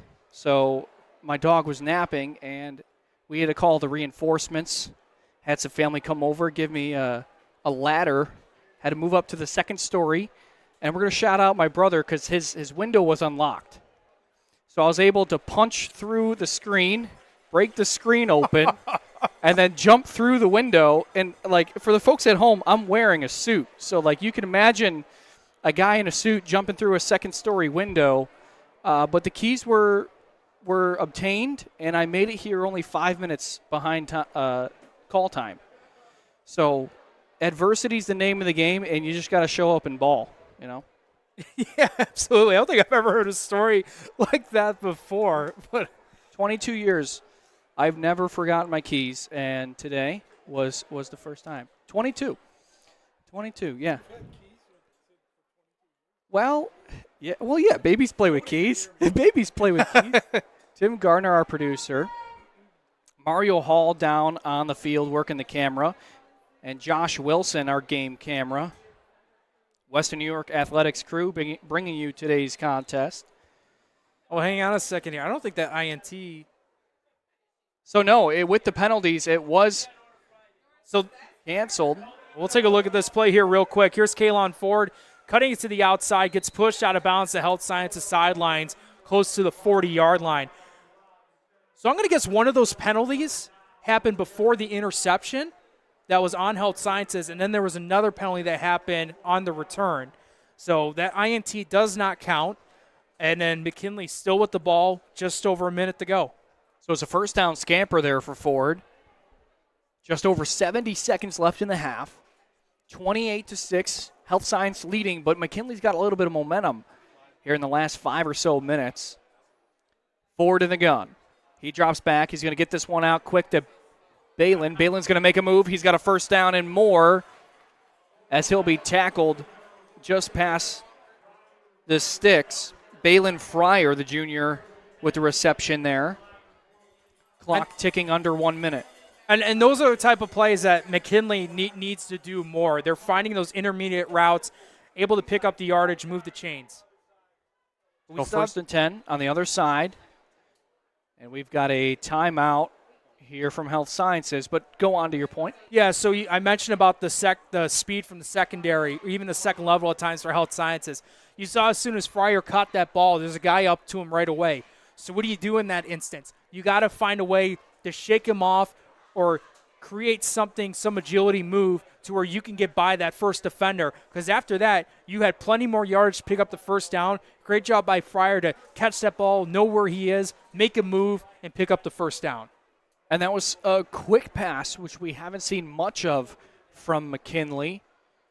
As Fryer was able to make a move, the defensive backfield for Health Sciences has been playing rather conservative today, as most of the passes have been in the secondary, in the deep secondary here from Ford.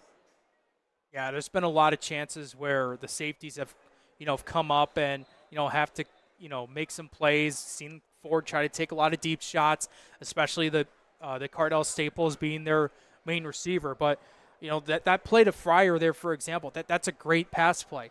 That helps you go down the field. I know they don't have a lot of time left. They got 48 seconds, but they don't have any timeouts, though. So you got to find a way to get this ball down the field quickly. Cardell Staples, their feature receiver at the top of your screen. Ford in the gun. He's going to drop back, looking left, comes back right. He's going to roll right. He's going to pitch it out to Staples, who is not able to get out of bounds.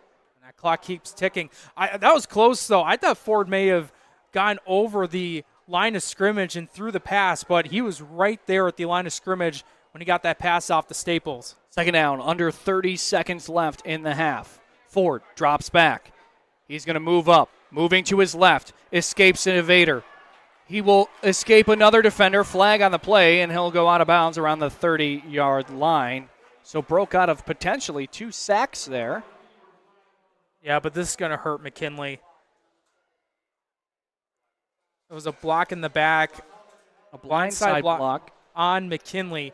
So they have just over 10 seconds to go. That scramble was great by Ford. He's able to cut it up, get close to the 30, but this is going to hurt them on this drive. Now with just over 10 seconds left in the first half, they're getting pushed back due to a penalty. So it'll remain second down. Around 15 seconds left in the half.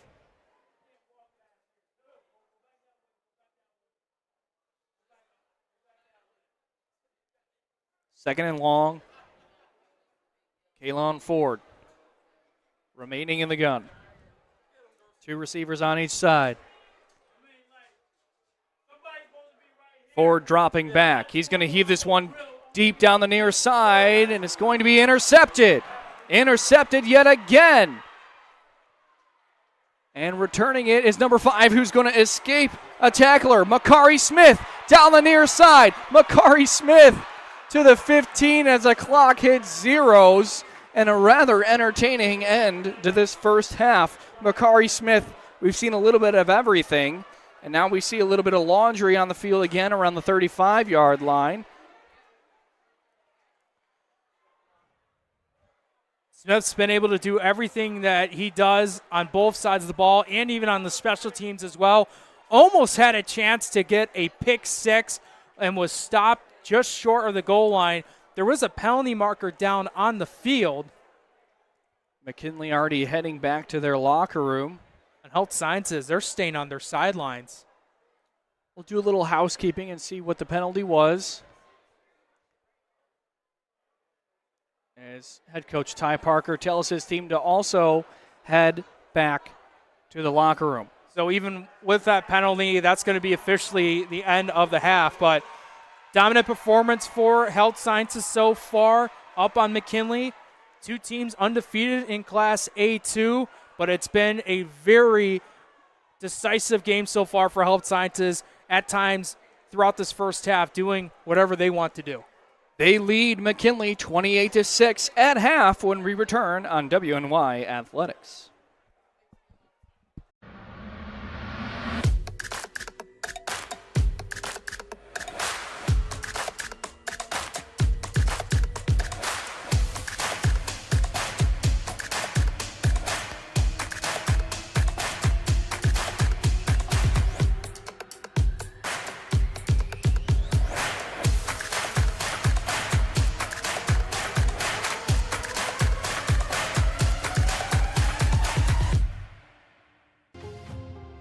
At Richmond Vona, we are seriously dedicated to bettering the communities that we serve.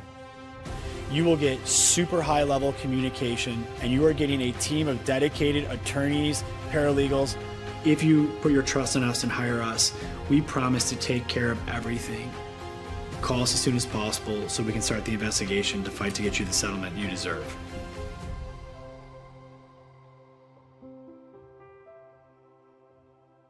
Wingnuts. You still got to go. Have you guys tried Room 40 yet? Looking for the perfect spot to throw your next party? Say hello to Room 40, our private event space at both Wingnuts locations. Maybe you got a birthday, a graduation, anniversary, business event, rehearsal dinner, or even a sports banquet. From intimate get-togethers to rowdy celebrations, Room 40 is built to handle it all and fits up to 60 guests. With custom food and drink packages, flexible setups, legendary Wingnuts hospitality, and all the wings you can handle. If you're planning a celebration or get-together in Buffalo, this is where the party's at. Local vibes, zero stress, all fun. Book Room 40 today and throw a party Buffalo won't forget. Hit the link in our bio or visit wingnutsbuffalo.com/room40 to book now. All right, well, I'll go if you go to Wingnuts. Deal. Why do you exercise? To look better? To feel better? To drop a few pounds? To train for an event? To defy age? Or to keep your ability to say yes to the things you love to do? Whatever motivates you, G&G Fitness Equipment is here to get you there. Treadmills, ellipticals, rowers, bikes, home gyms, and accessories. We'll pair you with the right equipment, teach you how to use it, and be there every step of your fitness journey. G&G Fitness. Your goal is our goal. I'm George Wiley, a senior at Canisius High School. As the only Jesuit high school in Western New York, Canisius delivers a life-changing education. Canisius prepares young men for acceptance into the nation's finest universities, and our community supports us at each step of our journey. We are proud of our excellent athletics and our emphasis on service. This place is special. Let us show you why. Experience firsthand the excellence of Canisius High School. Schedule your visit at canisiushigh.org.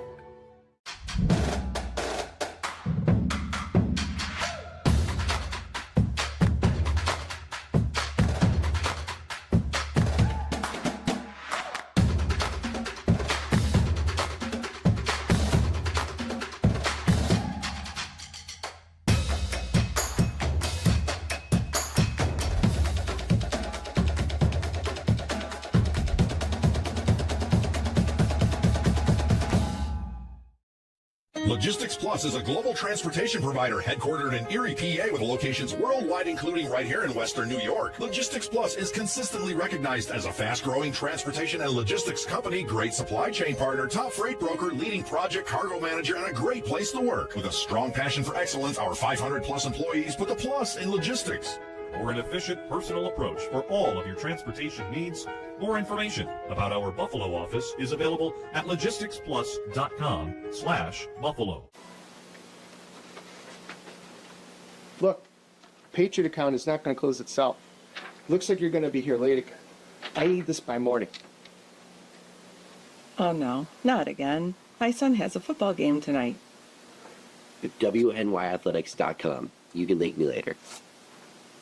WNYAthletics, your home for high school sports. Yes.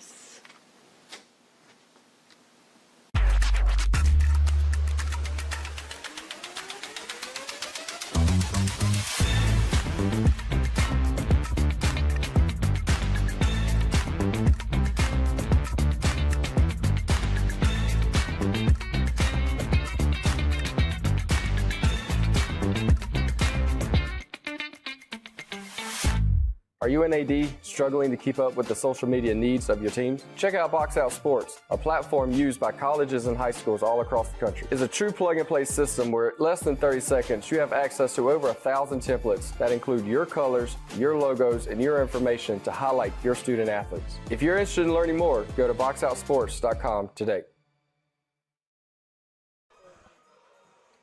Back here at All High Stadium, Carson Harper with Jake Fyock. We have a 28-6 ball game with Health Sciences on top. Now let's take a look at how we got here. A couple of highlights from the first half. Yeah, it's been a really good battle with Health Sciences. This is the first one that started off the game.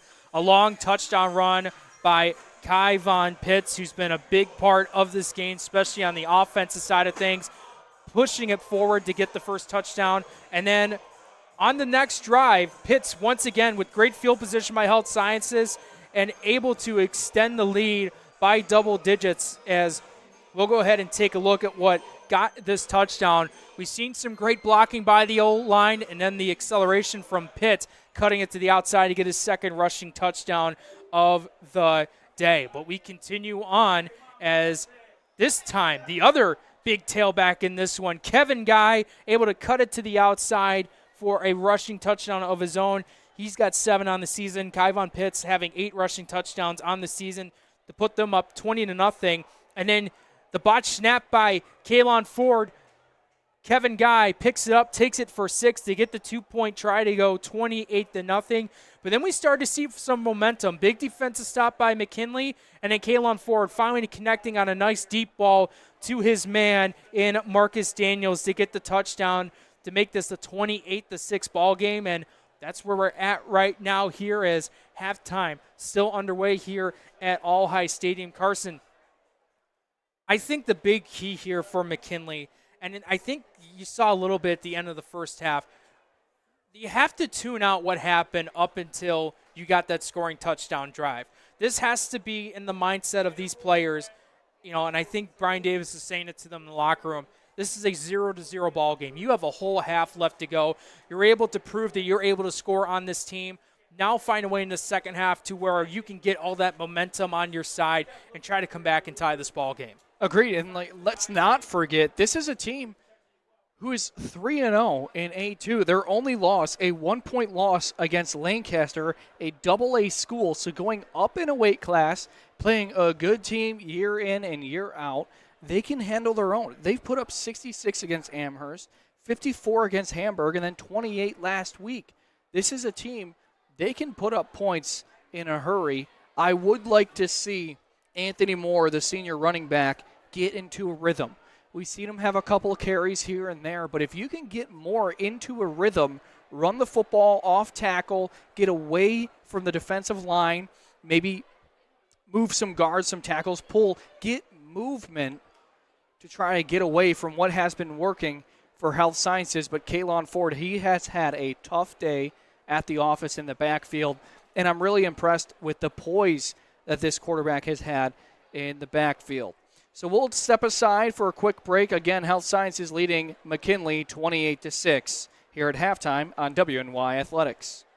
Welcome to this production from Western New York Athletics. Our featured sponsors for today's game are Damon University. Damon University is a private, non-sectarian university in Amherst, New York, offering undergraduate and graduate level degrees. Visit damon.edu to schedule a tour today. Richmond Vona LLC is committed to you. Being involved in a serious accident creates a whirlwind of changes. We know how serious the effects of a car accident can be on the victims and their families.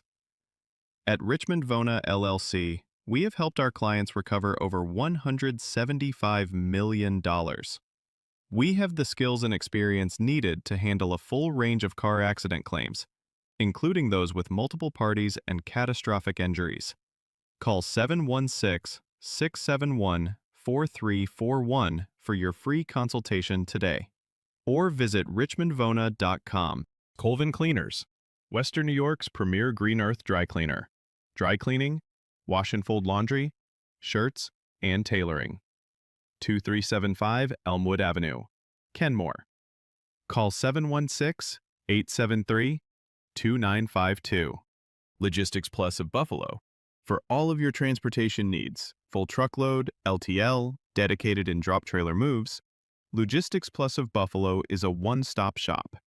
Email buffalo@logisticsplus.com for your next shipment or warehousing needs. G&G Fitness Equipment is a full-service provider of specialty home and commercial fitness equipment. Locations in Buffalo, Rochester, and Syracuse. Visit livefit.com. Wingnuts Buffalo, located near the Buffalo Airport at 4600 Genesee Street. Dine in or order for takeout. Open Monday to Sunday, 11 a.m. to 10 p.m. Visit wingnutsbuffalo.com. SUNY Cortland stands out as one of New York's top public universities. A medium-sized school that offers academic strength across 68 majors, a high quality of student life, and a degree that pays back graduates. Visit www.cortland.edu to schedule a visit today. Binghamton University. A world-class institution, Binghamton University offers students a broad, interdisciplinary education with an international perspective and one of the most vibrant research programs in the nation. Visit www.binghamton.edu today. We would also like to thank Pathfinder College Planning, Dan Cha-Cha Injury Attorneys, 510 Toy Shop and Sports Cards, The Mental Match with Sam Recco, Canisius High School, St. Joseph's Collegiate Institute, St. Francis High School, Trench Trophy, recognizing the top linemen in Western New York, Lewis & Lewis PC, 37 Franklin Street, Buffalo, New York, B&T Supply, and Western Division, home of the Great Rate. Look, Patriot account is not going to close itself. Looks like you're going to be here late again. I need this by morning. Oh no, not again. My son has a football game tonight. At WNYAthletics.com. You can link me later. WNY Athletics, your home for high school sports. Yes. Back at All High Stadium in Buffalo, New York, where Health Sciences leads McKinley 28-6. Now, Jake, let's take a look at the scores around Western New York. Yeah, another, Monsignor Martin matchup happening between St. Francis and St. Joe's. St. Francis up on Joe's 28-0. They're also at the halftime. Another Monsignor Martin game, Canisius against Bishop Timon. They're at the half as well, with the Crusaders up on the Tigers 21-7. So action all around. We had Cleve Hill trailing earlier. A ball game here on what has really been a perfect Saturday afternoon. Unseasonably warm, which we've seen a couple of McKinley players go down with cramps. Another thing that they're going to have to climb uphill with is the injuries that occurred late in the second quarter as they trail 28-6. And we saw them get into a little bit of a rhythm here, Jake. What do you think McKinley needs to do to maintain the short bursts of momentum that they've gained in the first half? I thought at times they did a good job mixing up plays. I think they found success doing that. They went to more, a couple times, and then they incorporated that with the passing. And I think in this second half, you got to establish that run game again. And then what I also liked, even from the 2-minute offense that they had at times, they went, instead of the deep pass, they went to short, even at sometimes intermediate routes. And I think that's a thing that they have to keep incorporating in the second half. Mix both those up. You've seen it fool Health Sciences a couple of times. So I think that's going to be the big key on the offense. Try to mix them up, fool this defense a bit, and you're going to find success down the field. Yeah, I mean, you have a quarterback in which was on the Connolly Cup watch list last week. If you can get him into a rhythm, as you said, with the short intermediate passes that really seem to move the ball for McKinley, this is a way to get this young man into rhythm, as that's really what's prevented him from being able to even scramble and do damage on the ground, as he's known to do. As we said, coming into today with over 1,200 all-purpose yards, 600 on the ground, 600 in the air. But this Health Sciences, again, we can't stress it enough. You talk about the athleticism, returning a whole bunch of juniors from last season, a returning elder team, but it's really been this defensive and offensive line that has taken a stand today. Yeah, they definitely have, and it's been the key guys that have done it. We've mentioned Kevin Guy several times. We mentioned Kayvon Pitts plenty of times. Amari Ridgeway as a sophomore has done great. Quincy Patterson, Alante Green, Dante Pruitt, Arnett Williams, Tyjon Moy. I mean, these are all guys that have done it. Danny Owens is another one you've mentioned several times. These are several of the key players on this Health Sciences team that has to step up and do what they can to put them teams in a chance to win. And they've not only done that so far this game. I know it's not over yet. We got a full half, but they're putting them in a spot to possibly win this game, just like they have throughout the season. And so McKinley will kick off to Health Sciences. McKinley received the opening kick in this afternoon's contest.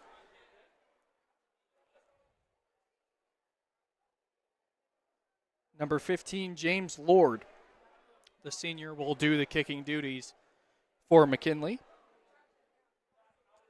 And even on some return attempts by Health Sciences that got negated due to penalties, they've had a lot of success doing it. Kayvon Pitts has been one that has been a big part of it. So, they want to start off with a bang, and this is one way you do it. Start off the second half with a big return. And I know one might think, well, why even kick it to Pitts?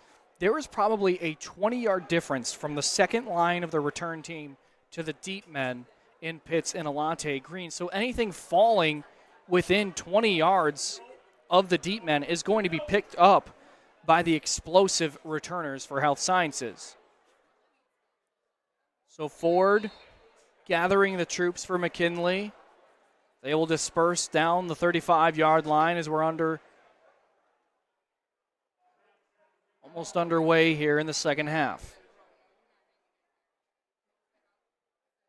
It's going to be a short kick to the far side, high pointed by number 17 from Health Sciences, who's going to return it across midfield. That is Jackson Vargas, a sophomore, going up and getting it and taking care of business and taking care of the football.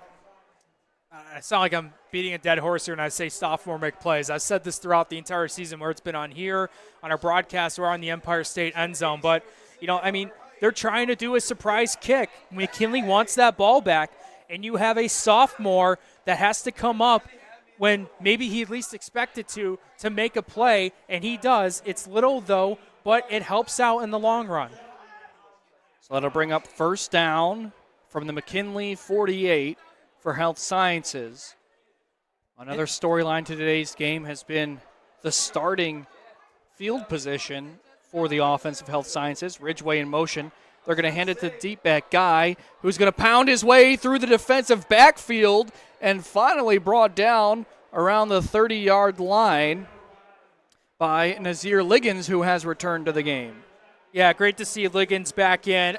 Here's the thing. Kevin Guy, listed at 5'11", 205, has Liggins holding on for dear life, listed at 5'4", 145. Tugging on that jersey, making sure he slows him down a bit, and then you have Kylan Williams to be that second guy to help his teammate out and get the tackle. They're going to hand it off to Guy again, but stopped in the backfield to Sean Henley, who came into this ball game with 13 tackles for a loss and has another one there. Really an anchor in this McKinley defensive line as somebody is shaken up on the ground for the Macs. But this is really something we saw toward the end of the first half, is this McKinley defensive line really stepping up. Yeah, they've had some little bits of success. I mean, I think after, the big lead that Health Sciences has had, McKinley defensive line is finding ways to break through, as you see the man down on McKinley who gotten up, though. That was Jameer Hill, so he's a key guy on that defense. So hopefully he's able to, get back in this game as soon as he can. But to mention about the McKinley defensive line, they found ways to break through, whether it's through the outside or through up the middle at times to try and stop this running attack. They found some success with it, but this is a drive here on McKinley's defense, once again, where your defense has to make a big stop. So it'll bring up 2nd and 11 from the 30-yard line of McKinley. Oliver, the quarterback, under center.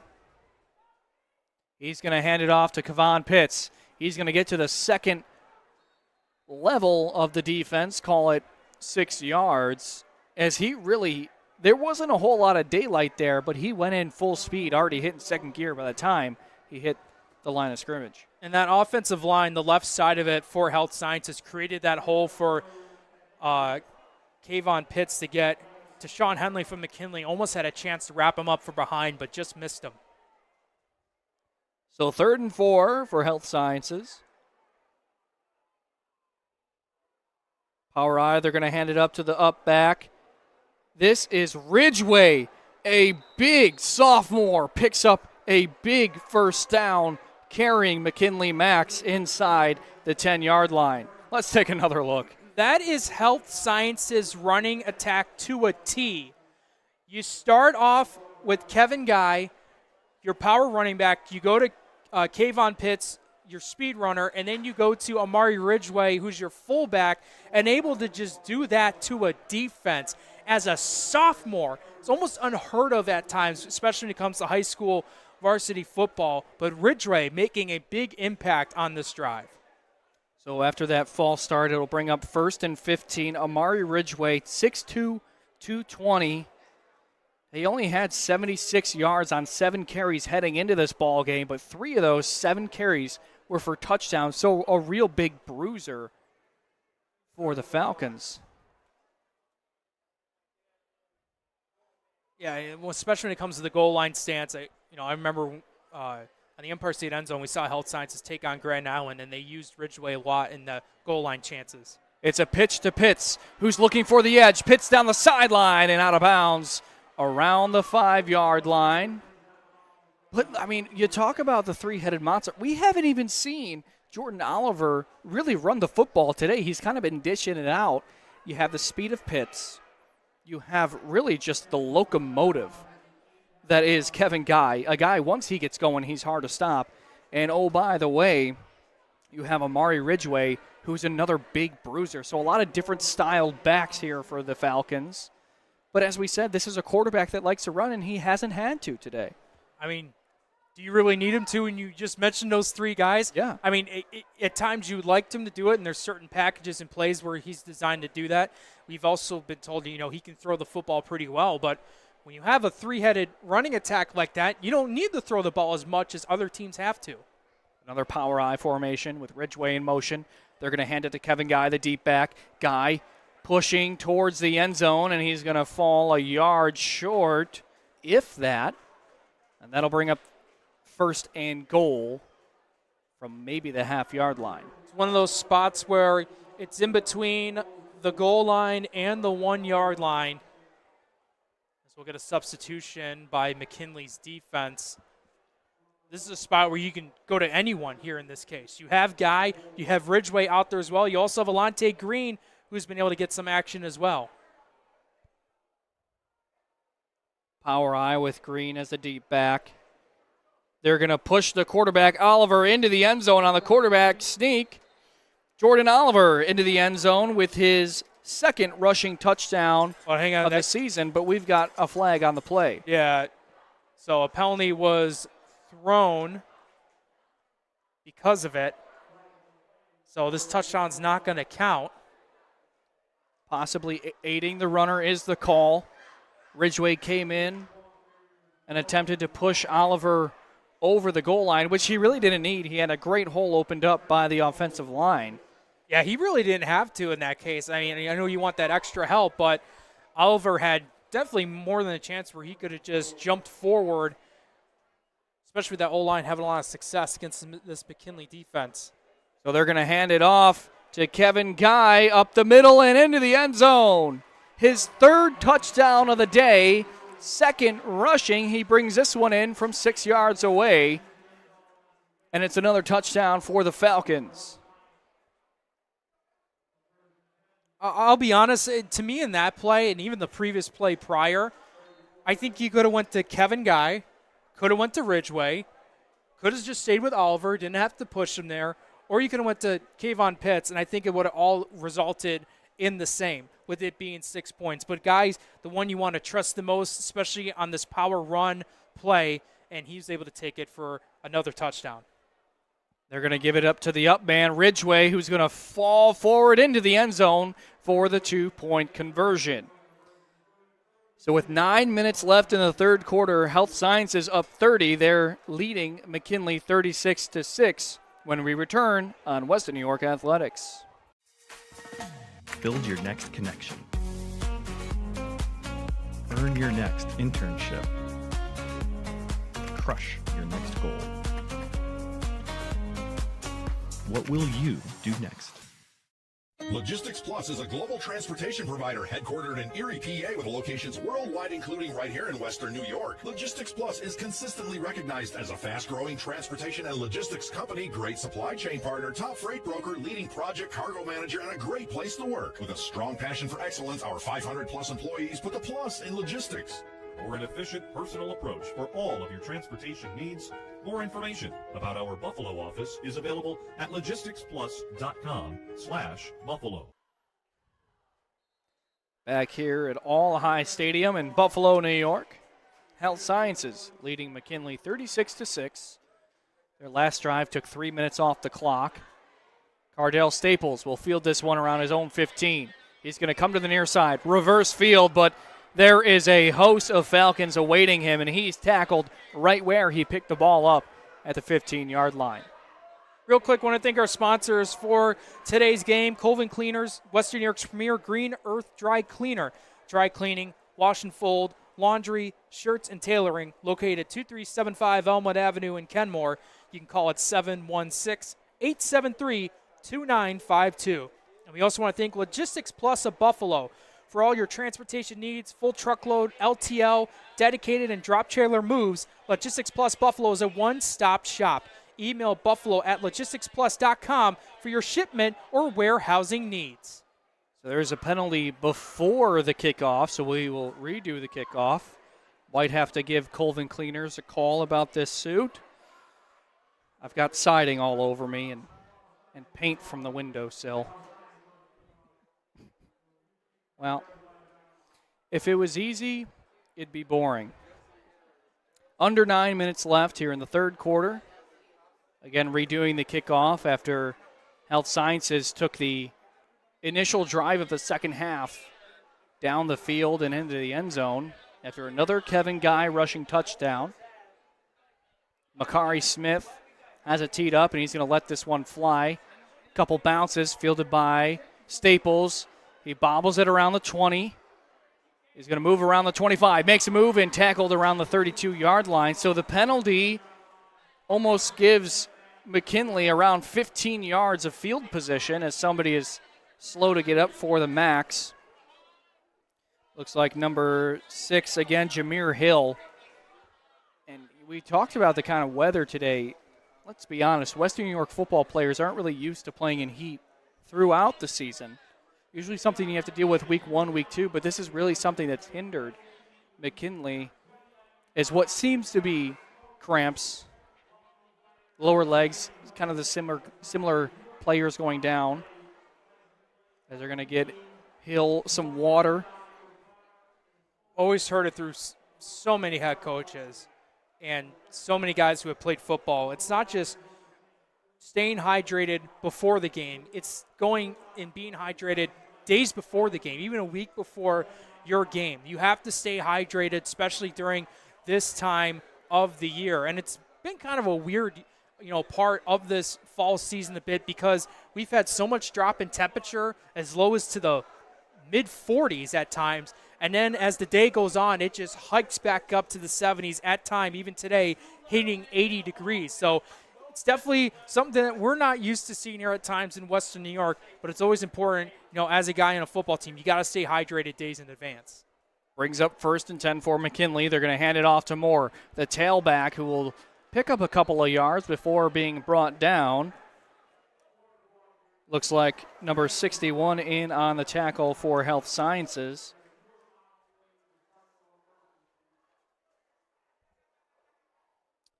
Taiwan Moye, we've seen him make a couple plays today. 2nd and 9 for McKinley. Ford dropping back. He's going to heave this one to the near side, and that one's going to fall incomplete. It was number 10, Marlon Barnaby, the first time we called his name today on the pass deflection. Again, another pass that just out of the stretch, out of the reach of the intended receiver, but in this case for Health Sciences, they were lined up as if they're trying to act like the receiver and come away with an INT, but not working that time, no. But again, Ford just trying to find a way to take some deep throws down the field, try to find some success, and move this offense down the field. It was Marcus Daniels, the intended receiver. Nice to see him back in the ball game after he went down earlier. So 3rd and 9, just over 8 minutes. McKinley looking to chip away at this 30-point deficit. Ford calling out the play, gets the snap. Drops back. He's going to have to get this one out quick, and that one is knocked away. Intended for number 14, Braylon Fryer. But just as the ball was in the air, Alante Green was there and rudely knocks the ball away. And that was a play earlier where they try to go to Fryer, makes a nice catch, gets away from the defender, and cuts up for a first down. That was earlier in the first half.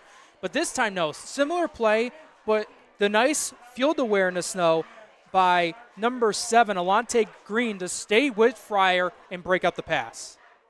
So that'll bring up 4th and 9. After a 1-yard rush from Moore, and then a pair of incomplete passes. Cardale Staples, the punter. Kevon Pitts, the deep man. A high snap. He's able to field it as this one goes off the side of his foot and will fall at the 30-yard line, but it's a live ball. It's going to be picked up, but it was blown dead by the far side line judge. The ball had not been done rolling, so could have been a live ball, and it looked like Alante Green jumped all over it and took it into the end zone. And everyone on Health Sciences on the sideline, even some of the players, they're like, that's a touchdown. They believe that that was a touchdown, but if the ball does roll to a complete stop, it should be automatically dead. Referees will gather here. See what the call is. By the body language, looks like this one may be called dead at the 30-yard line. But certainly a close call whether or not the ball had stopped rolling.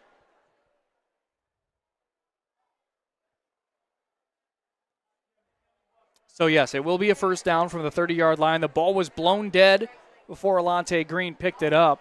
We've said his name a lot. He's one of the few that hasn't gotten in the end zone for Health Sciences. It's really been the Pitts and Guy show. So just under 8 minutes. Health Sciences looking to add on to this 30-point lead. I want to thank you for spending your Saturday afternoon with Western New York Athletics. This A2 matchup, you could be spending it mowing the lawn, taking care of leaves, watching my Cubbies getting absolutely destroyed by the Brewers. Yankee games coming up. But you're spending it with us, and we appreciate it. 1st and 10 from the 30-yard line. Health Sciences with the rock. Oliver under center. Man in motion is Ridgway. Hard count, nobody jumping. Health Sciences will look to the sideline for the call. And finally a flag, and it'll be a false start on Health Sciences.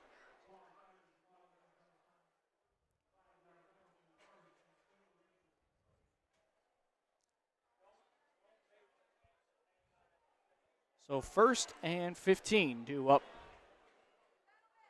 for the Falcons.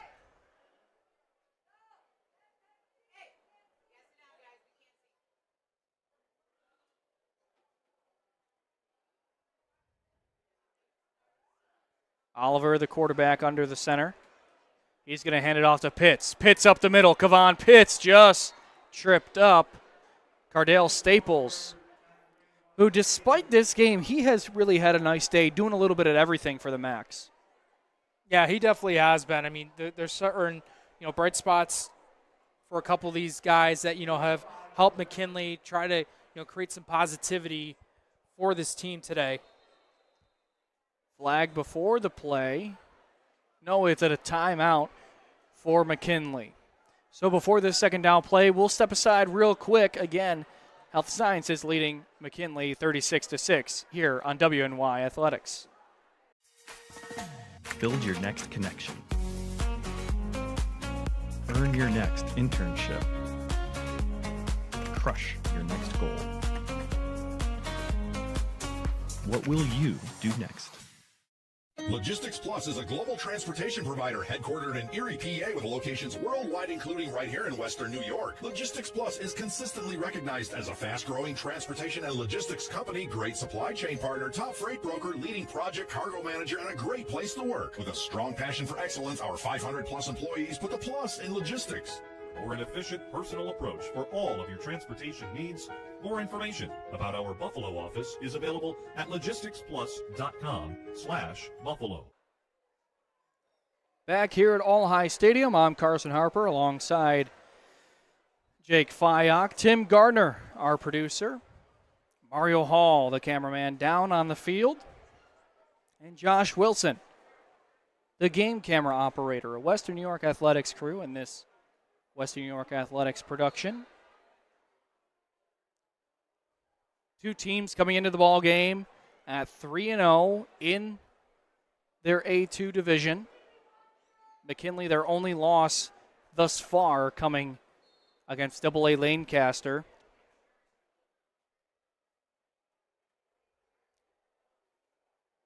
Second down and 5 for Health Sciences.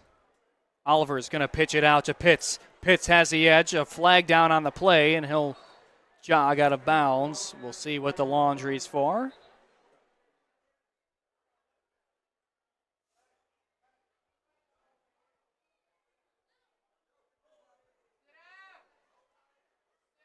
We'll see who this penalty is going to be on. It might be on Health Sciences, and it was holding on Health Sciences. You mentioned a little bit about the standings. Right now, McKinley's technically number 1 at 3-0 in league play. Health Sciences underneath them, also 3-0. Third is Grand Island at 3-1. They picked up a win last night. Then Will East picked up a win over North Tonawanda. They're also 3-1. So depending on if this game stays where it's at, Health Sciences will be the only 4-0 team in Class A2. They'll be number 1.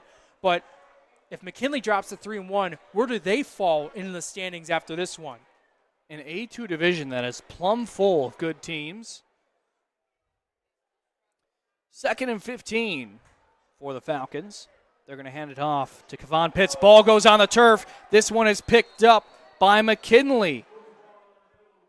A ball that Pitts never really had a good handle on, just kind of scooted out of his hands, laid on the carpet. And it looks like Cameron Minter came up with it. Yeah, maybe, I was going to say, maybe we can take a look at the replay to see what happened. I think it might just been in an exchange issue. I believe it was Cardell Staples that may have recovered the ball. Would not surprise. Staples, a defensive back who really plays with his nose in the middle of the defense. He can come down and play aggressively. But again, though, seeing how this game has gone for McKinley, look at the small victories that they had throughout this game. That's one of them. You see a mistake Health Sciences does, McKinley has to take advantage of that mistake and dive on the football and recover it, and that's what they did. 1st and 10 from their own 37. Ford's going to keep it himself up the middle. Ford is across midfield. He's got a 1st down and more. Again, a quarterback with some good legs that we really haven't seen get into a rhythm, but a nice run there. And I want to say that's the longest run for McKinley today. And it comes from your QB, Kaylon Ford. We know that he can run the ball very well. He can scramble very well. And he takes it right up the gut through the thick of that Health Sciences defense and pushes his offense in the Health Sciences territory.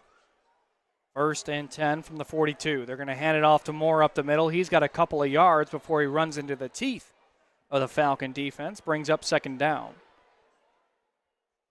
And Moore is someone we mentioned that has provided some positivity to the running attack. They try to go to him there, picking up a couple of yards, but now you can set yourself up for what you want to do. Do you want to run this ball again? Do you want to try to get another, passing attempt? Do you want Ford to set up like a QB run play? Even though it's 8 yards to go to pick up the 1st, you can do a lot here that can help you get past this defense. 3 receivers to the near side for McKinley. A snap. Ford has a low one. He's going to look right. Heaving it down to Staples. Jump ball, and this one's going to fall incomplete with a flag on the play. Did the defender end up at the ball early? There was Amari Ridgway on the far side.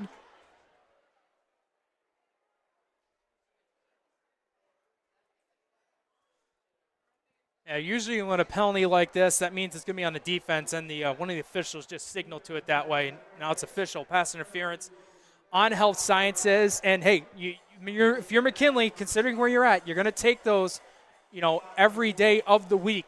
Puts them now in a great spot. I don't know if they're in the red zone or just outside the red zone, but even still, though, they have a great chance to tack on more points. So, again, intended for Cardell Staples. He's on the far side of your screen. A snap to Ford. Play fake. He's going to roll right. He's going to toss this one up to Staples into the end zone and complete. More hand fighting there. Looks like that was number 2. That was Lamar Rivera. They try to go to Staples again.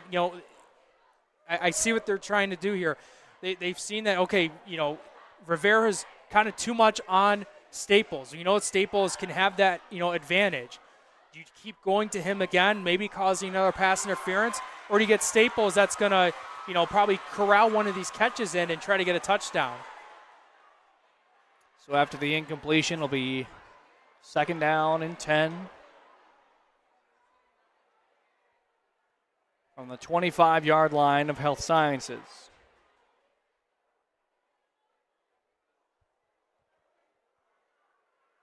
Three receivers to the near side. Staples, the lone on the far.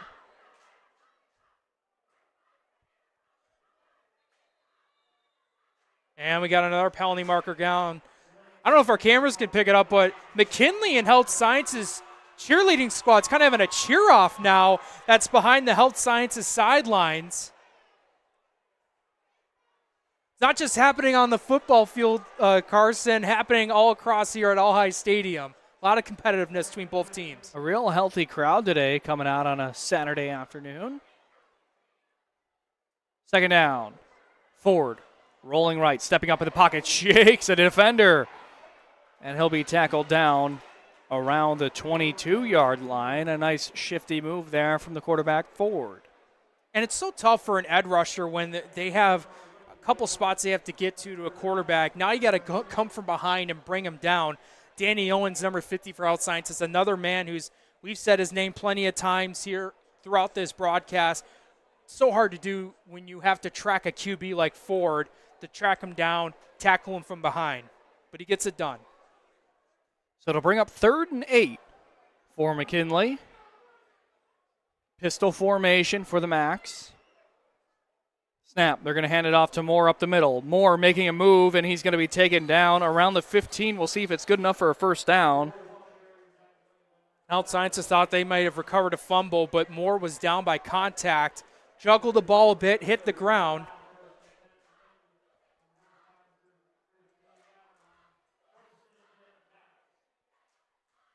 Certainly close to see if that knee was down.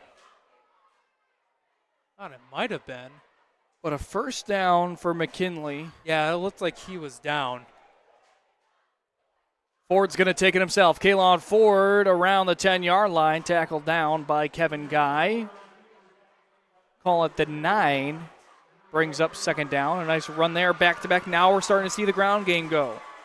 And they're mixing up a little bit on the ground game. It's not just Moore. It's Moore and Ford.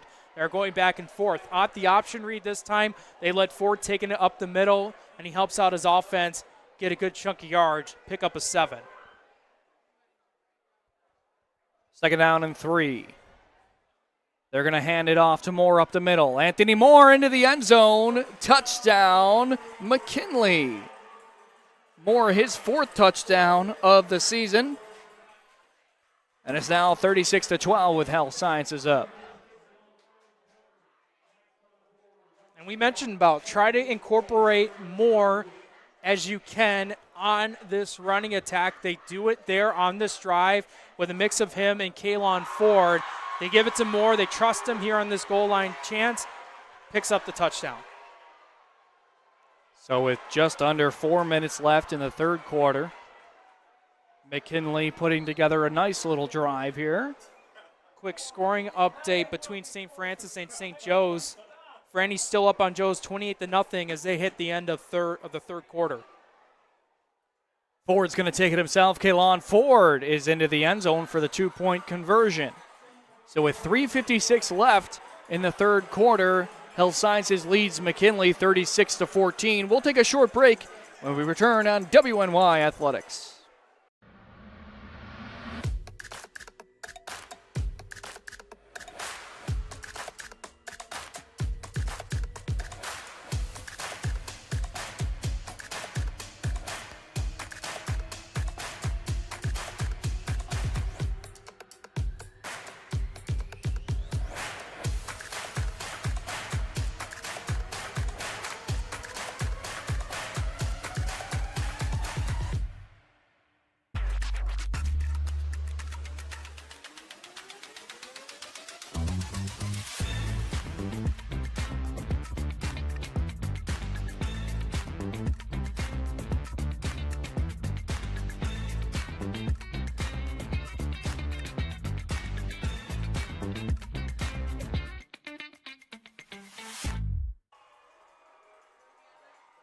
All High Stadium, the site of this A2 matchup between two teams coming in at 3-0 in the division.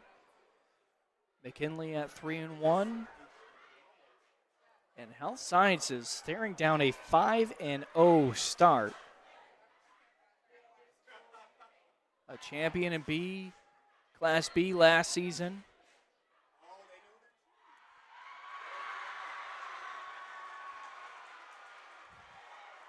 The cheer-off has really gotten intense now. This is awesome.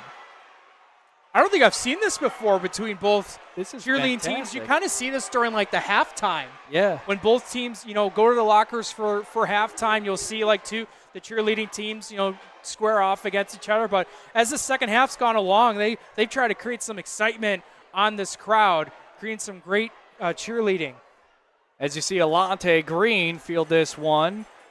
The kickoff, he'll take it to his own 44-yard line, and that's where the Health Science offense will set up shop.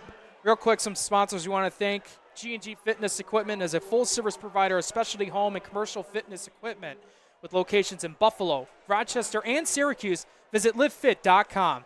And by Wingnuts Buffalo, located near the Buffalo Airport at 4600 Genesee Street. Dine in or order for takeout. Open Monday through Sunday from 11 a.m. to 10 p.m. Visit wingnutsbuffalo.com. Have you been? Love them. Really? I'm assuming that they came when I moved away, and I've heard great things.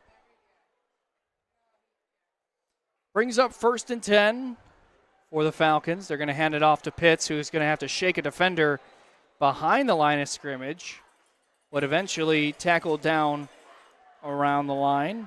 So I actually had Wingnuts. I think it's before they opened their first store. They had I believe if I have this correctly, they had they would serve food at Froth Brewing Company. Okay. And then Wingnuts was, that would be part of their food. They sold their wings there before they got their stores on Niagara Falls Boulevard and on 46 Genesee Street. First time I tried the wings, a couple of my buddies from college tried them first, said they loved them. I had to give it a chance. Absolutely fantastic. Very delicious wings. Brings up 2nd down. They're going to hand it to Pitts again. Pitts to the near side. He's going to be escorted out of bounds by a pair of Macs. It brings up 3rd down. All heads up. And a little bit of extracurricular activity on the Health Science sideline. Here come the penalty markers, too. So this will take a second to disperse. So Kyvon Pitts didn't he got shoved as he went out of bounds. Someone pushes him, creates a little bit more extracurricular activities. This has been feisty from the start, Carson. Actually, even before the game, we saw a little bit of chippiness from both teams.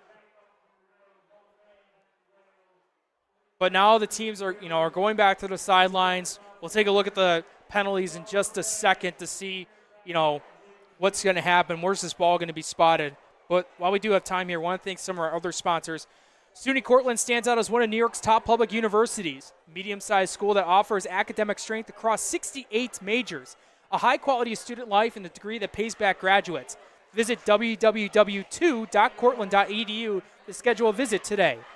We also want to thank Pathfinder College Planning, Dan Chacha Injury Attorneys, 510 Toy Shop and Sports Cards, the Mental Match with Sam Recco, Canisius High School, St. Joseph's Collegiate Institute, St. Francis High School, Trench Trophy, recognizing the top lineman in Western New York, Lewis & Lewis PC, located at 37 Franklin Street in Buffalo, and then by B&T Supply and Western Division. So a lively Saturday here at All High Stadium. Still figuring out what all occurred on the Health Sciences sideline. Head coach Ty Parker talking to the head official. And we'll see personal foul, McKinley. And that's the only call. So with 3 flags on the play, the only personal foul goes against the Macs. But there were certainly both parties involved.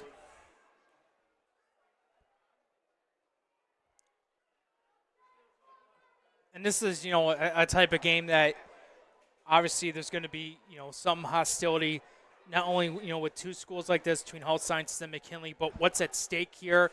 This game it's not going to guarantee you a 1 seed in Class A2, but it puts you in the driver's seat to where you can coast to a possible 1 seed in Class A2. And the way this game has gone so far, obviously Health Sciences getting more of the advantage than McKinley. But you don't want to, when you get to those extracurricular activities, when you get unsportsmanlike conduct penalties, they hurt you in the long run. I know it's a thing where, you have it in the moment type of thing like that, but it hurts you in the long run. So, yes, the only penalty going against McKinley. And talking about the driver's seat, Health Sciences, after this game, this is the first of 3 straight on the road. They will head to North Tonawanda, then against Hamburg, and close the season out at Williamsville East. On the other side for the Macs, they will head out to Kenmore East, host North Tonawanda, and then finish their season in Grand Island. And the coaching staff, it's like some of the coaching staff, including head coach Brian Davis, he's talking to all the officials as looks like the assistant coaches are talking to the players. They're huddled up. Health Sciences is now huddled up.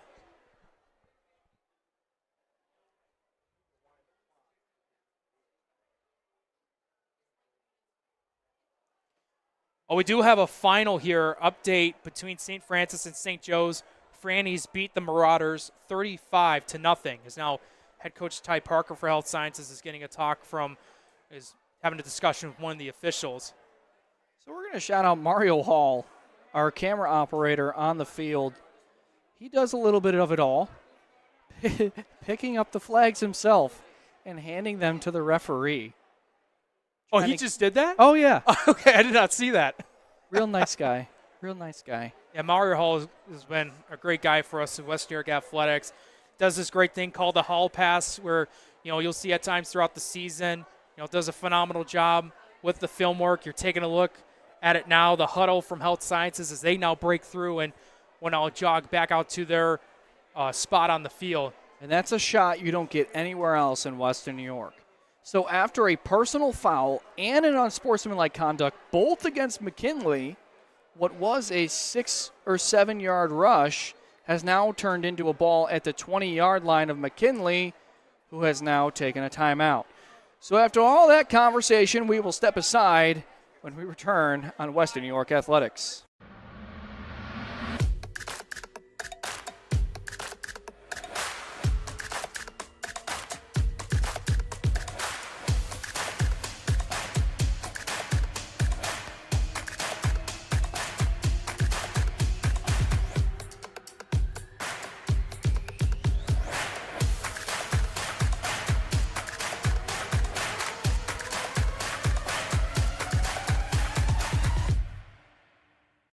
Why do you exercise? To look better? To feel better? To drop a few pounds? To train for an event? To defy age? Or to keep your ability to say yes to the things you love to do? Whatever motivates you, G&G Fitness Equipment is here to get you there. Treadmills, ellipticals, rowers, bikes, home gyms, and accessories. We'll pair you with the right equipment, teach you how to use it, and be there every step of your fitness journey. G&G Fitness. Your goal is our goal. All right, we're ready for football now. Just over 3 minutes left in the third quarter. 36-14, Health Science leading and now driving after a pair of Welcome to this production from Western New York Athletics. middle for a short gain. It was Kevin Guy on the rush. We got an injured Falcon down. I think that might have been 61. If that is, it's Tyjon Moy. Looked like he was cramping up. And at this point of the game, if you're either team, these are two good football teams, you really just want to maintain the health of your team and really keeping everybody in the game. As we talked about the chippiness, that's good. Have a nice edge. Be chippy. However, don't miss next week's game. And so this will be big for both teams going into the last 3 minutes of the third quarter and the fourth quarter. Keep everybody on the field because, this might be a game in which snaps McKinley back into a rhythm. They came into the season with a tough Lancaster opponent, lose by 1 point, and this just might be the game that gets them moving down the stretch.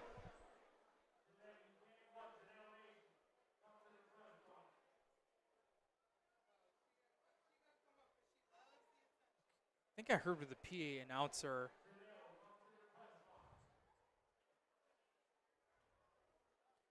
So still. Sorry, I got a little distracted. I don't know if the PA announcer was trying to mention a running clock or not, but regardless, you mentioned about McKinley.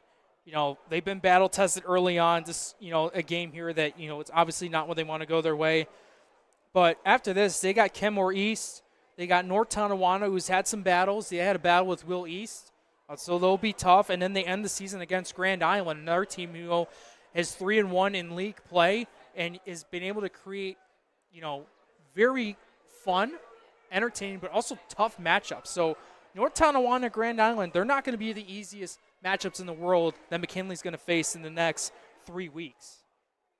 So still working on a health science lineman as they get him up to his feet.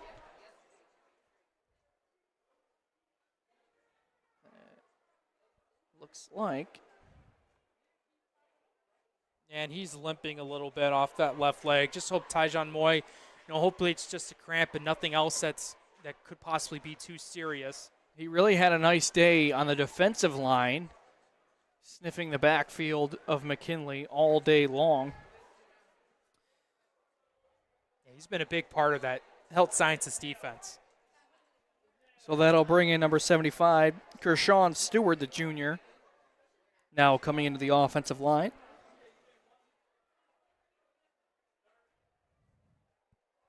Oliver, he's in the pistol. He's going to pitch it to Pitts to the near side. Pitts looking for a lane. He's got one and escorted out of bounds around the 12-yard line. And the toughness from health sciences, you continuing to see that throughout this game. And on that last play, they are just continuing to show their strength and prowess against this McKinley squad. Pitts with another big run, had some really good blocking throughout this contest. So personal foul, a face mask on the offense. Wonder if Pitts was trying to put a stiff arm and a finger snuck into the face mask of the defender.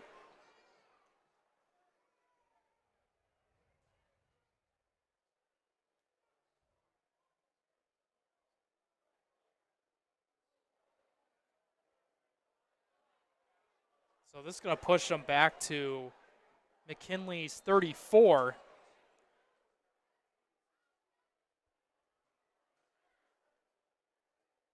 So it'll be second and very long for health sciences. Guy, the deep back, Ridgway, the fullback. They're going to give it to Kevin Guy up the middle. Runs at the teeth of defense, but he is still moving. We talked about the powerful ground game of Kevin Guy, and you saw it there. Pushing back the McKinley defense. Brings up third and long. And what more can you say about Kevin Guy? Even a play like that, still staying up on his feet, low center of gravity, has almost half the McKinley defense trying to get onto him and bring him down. He's so hard to stop. And most importantly, keeps the clock moving. As we don't have the official stat, but it seems as though the time of possession has really gone by the way of the Falcons. Looks like health sciences. They got an injured McKinley player down. Injured McKinley player down. We'll give him a second. We'll step aside when we return on WNY Athletics. I'm George Wiley, a senior at Canisius High School. As the only Jesuit high school in Western New York, Canisius delivers a life-changing education. Canisius prepares young men for acceptance into the nation's finest universities, and our community supports us at each step of our journey. We are proud of our excellent athletics and our emphasis on service. This place is special. Let us show you why. Experience firsthand the excellence of Canisius High School. Schedule your visit at canisiushigh.org.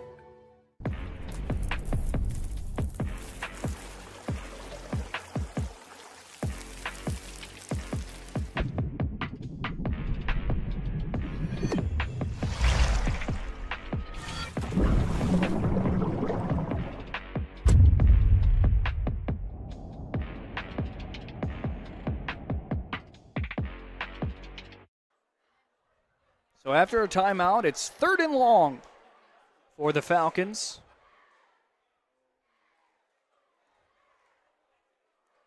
Oliver in the gun. He's going to roll left, looking left. He's going to tuck it and run. He's going across the 20-yard line and pushed out of bounds and then taken down out of bounds. There was a flag on the play before the end of the play, and now there's a flag after the play. All right, I'm going to have to say it real quick. So a couple years ago, Tom Pritz and I did a call in Salamanca. I believe they were playing Fredonia. They had 33 accepted penalties. Wow. I'm getting really curious to see what we're at now in this game. Maybe we'll take a look at it, once the game goes final. But I think we're starting to creep up into that territory. Penalty that was thrown in the area of holding, and then Jordan Oliver was taken down out of bounds late around the soccer line. So it's holding on the offense, unsportsmanlike conduct on the defense, and a whole lot of pointing from our head referee. Finger pointing back and forth. So we'll see where the ball ends up.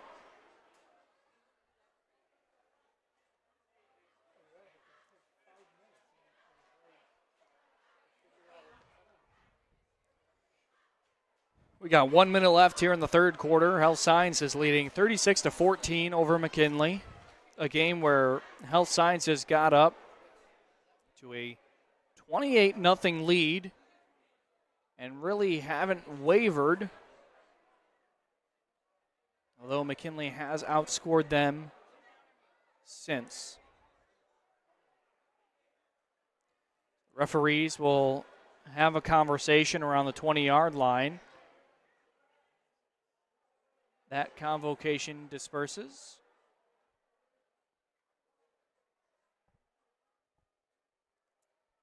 The umpire will talk to the McKinley sideline now. Yeah, they're going to talk to head coach Brian Davis.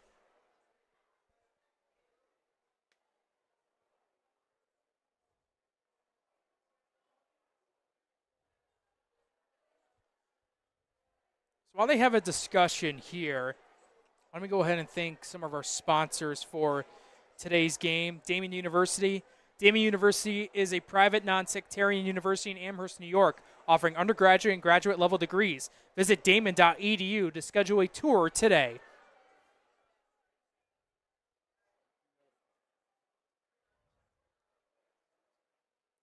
So after a couple conversations, almost ready for ball, as now the head referee is talking to the Health Sciences offensive coordinator. The offense is out on the field. These teams want to try to get going. They want to get a playoff. So Oliver in the gun. He's going to hand it off to Guy up the middle.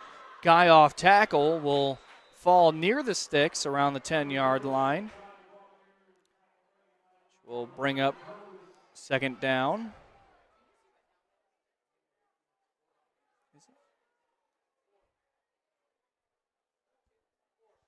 So, excuse me, it will be 4th and 2. 4th and 1 now. Ball being moved up to the 11.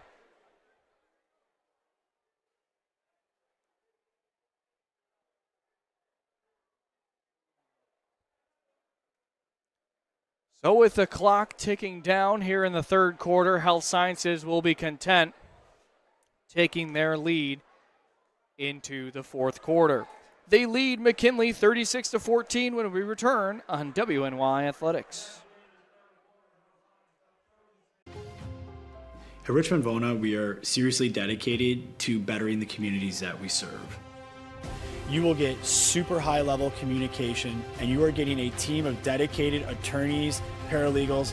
If you put your trust in us and hire us, we promise to take care of everything. Call us as soon as possible so we can start the investigation to fight to get you the settlement you deserve.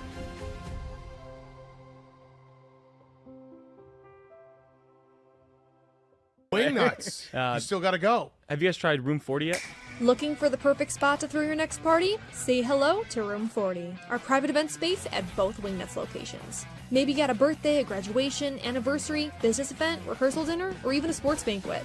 From intimate get-togethers to rowdy celebrations, Room 40 is built to handle it all and fits up to 60 guests. With custom food and drink packages, flexible setups, legendary Wingnuts hospitality, and all the wings you can handle. If you're planning a celebration or get-together in Buffalo, this is where the party's at. Local vibes, zero stress, all fun. Book Room 40 today and throw a party Buffalo won't forget. Hit the link in our bio or visit wingnutsbuffalo.com/room40 to book now. All right, well, I'll go if you go to Wingnuts. Deal.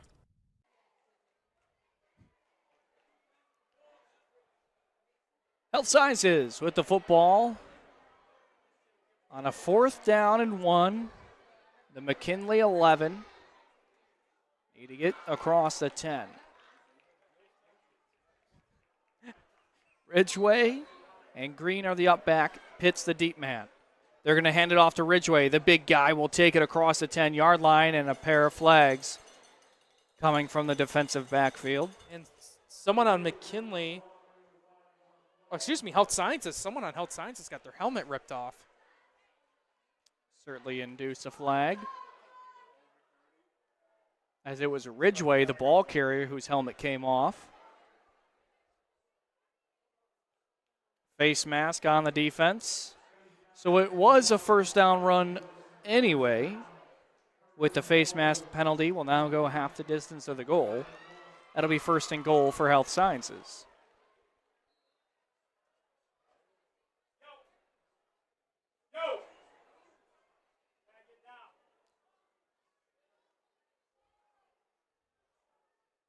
First and goal from the 5-yard line. And a flag on the play. Falls start on the offense. We'll march it back where the previous play started, around the 10-yard line. And it'll be 1st and goal from the 10.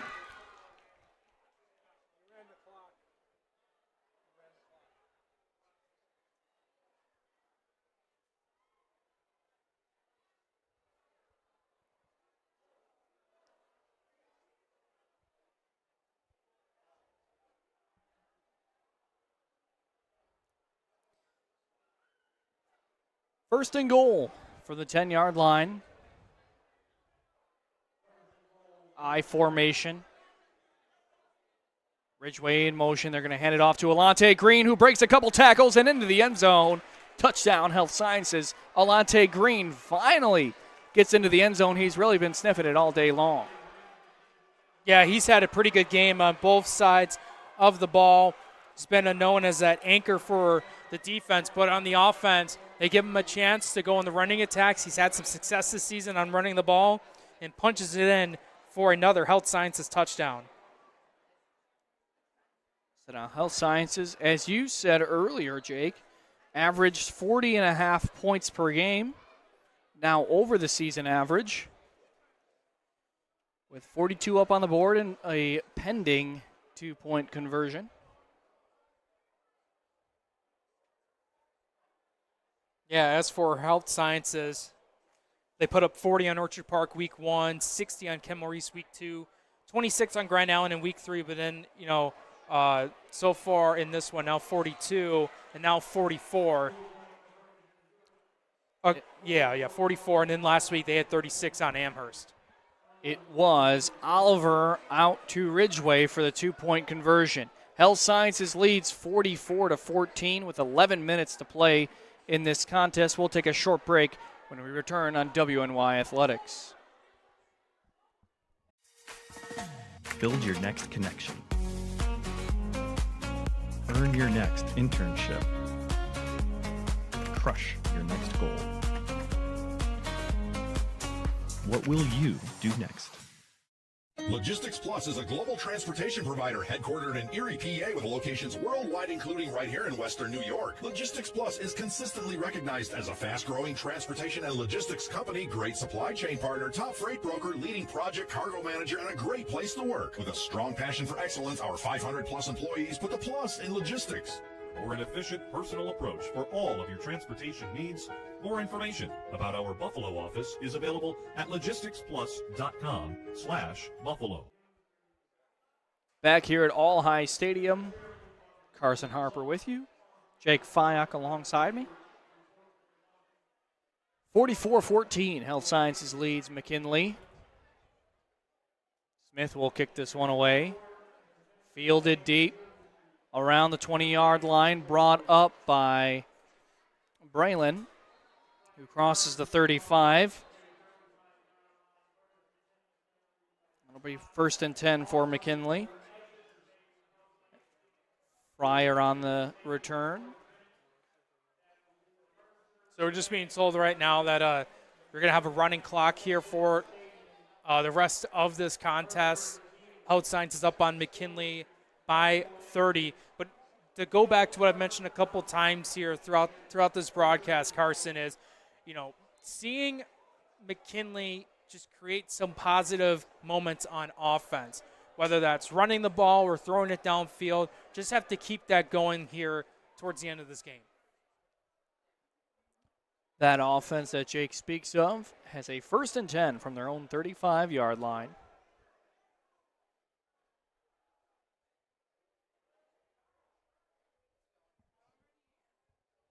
Anthony Moore is a running back to the quarterback's left in the gun.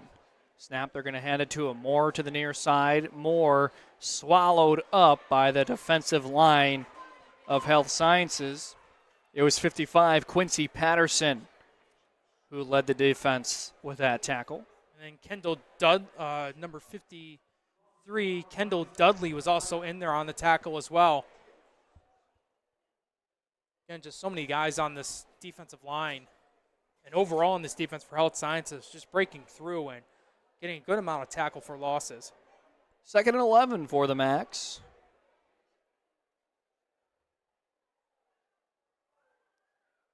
Three receivers to the far side. Snap. Ford moving up, and he's going to be swallowed in the backfield and taken down for a sack with a flag on the play. I believe that was Dante Pruitt on the sack. Brought up Kalon Ford up, showing sportsmanship. But there was a penalty marker on the field. Pruitt, as we said, led the team coming into today with 7 sacks, face mask on the defense. Will march the ball 15 yards against Health Sciences.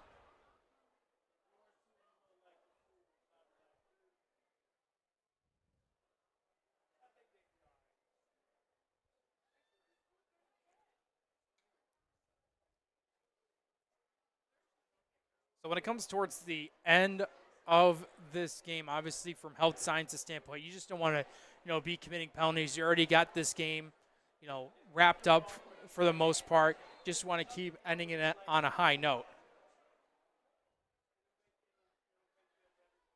So 1st and 10 from the 45. They're going to hand it off to Moore up the middle, who will have the pile pushed for about 3 yards. Brings up 2nd down.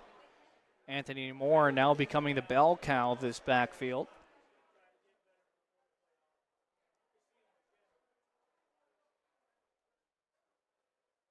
No huddle look here from McKinley. 2nd and 7.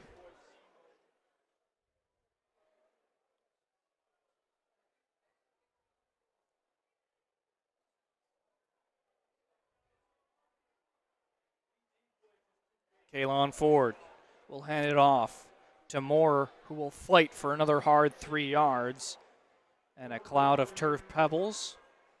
That'll bring up 3rd and 4.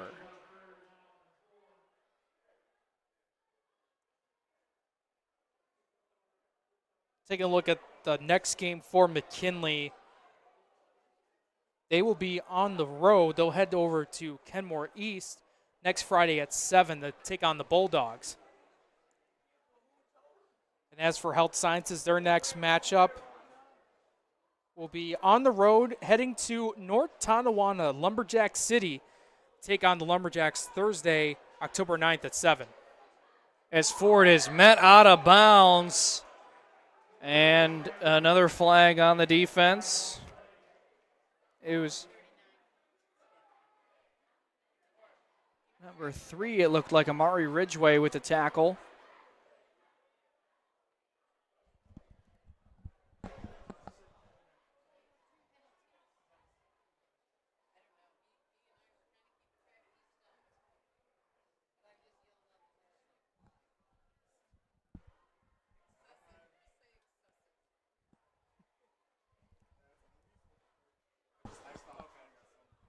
So on sportsmanlike conduct on the defense, and then we'll march the ball 15 yards.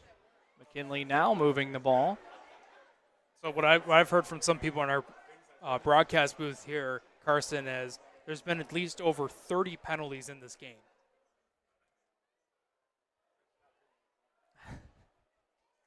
Well, you never know what you're going to find. And I think that's the beauty of coming to the ballpark.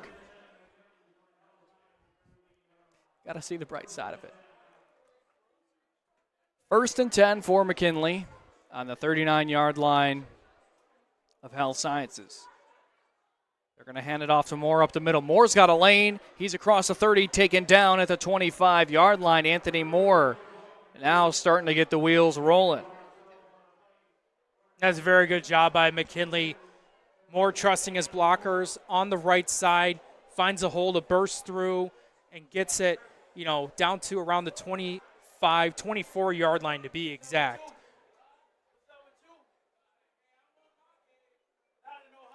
It'll bring up 1st down. And there will be a timeout called by McKinley. We'll step aside when we return on WNY Athletics. I'm George Wiley, a senior at Canisius High School. As the only Jesuit high school in Western New York, Canisius delivers a life-changing education. Canisius prepares young men for acceptance into the nation's finest universities, and our community supports us at each step of our journey. We are proud of our excellent athletics and our emphasis on service. This place is special. Let us show you why. Experience firsthand the excellence of Canisius High School. Schedule your visit at canisiushigh.org.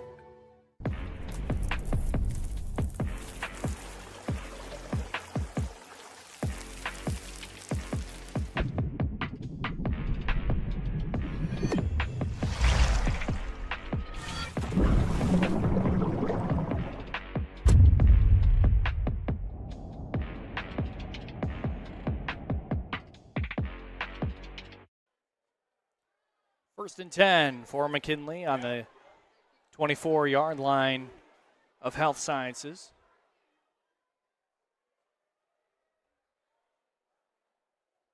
Snap, handoff to Moore. Looking for a lane, trying to be patient, but that one closed up quickly.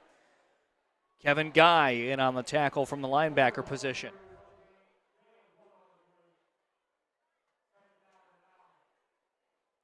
Just over 4 minutes and counting left in this contest. Health Sciences with a decisive performance today, up 30.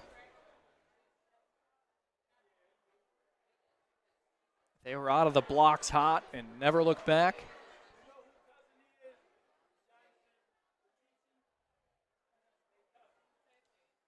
Second down and 8. They're going to hand it off to Moore yet again, and they'll pick up a short gain around the 21-yard line, brings up 3rd down. Slowly but surely, McKinley trying to move this ball down the field.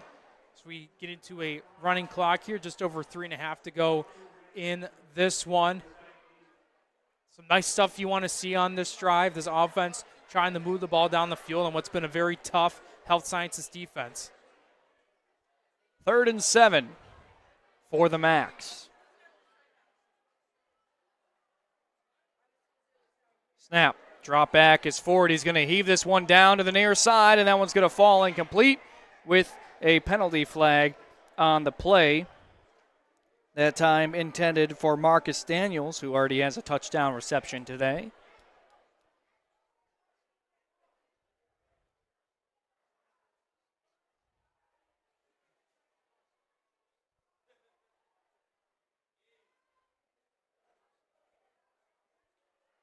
And they were waving the flag as they decided that both the defender and the intended receiver went down to the ground on their own. So that'll bring up 4th and 7 for McKinley. Just over 2 minutes left in this ball game.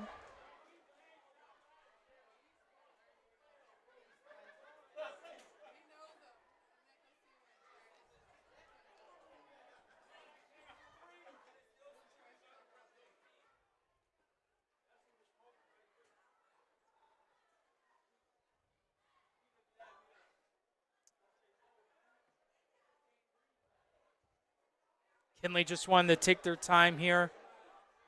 Now show a 4 wide receiver set. Low snap for Ford. He's looking left, steps up in the pocket. He scrambles for a first down and more. Kalon Ford looking for the end zone, and he's in for a touchdown. Touchdown, McKinley. Kalon Ford with his 7th rushing touchdown of the season. As yet again, we see a nice job of him staying poised in the pocket, waiting for a lane, and then exploiting the defense. Yeah, and that's a thing where if he has someone downfield, he'll target to him right away. If not, he's got open room to where he can take it and cut it up the middle. You saw him pick up the first down, went to the outside after that, hit the far corner part of the end zone to help cut this deficit just a bit. But that's the I would say the Kalon Ford specialty. He loves to scramble, likes to get open when he can, and in this case, he gets in the end zone. 2-point conversion. They're going to turn to Anthony Moore, who is stuffed in the backfield, and the score will stay 44-20 with Health Sciences up.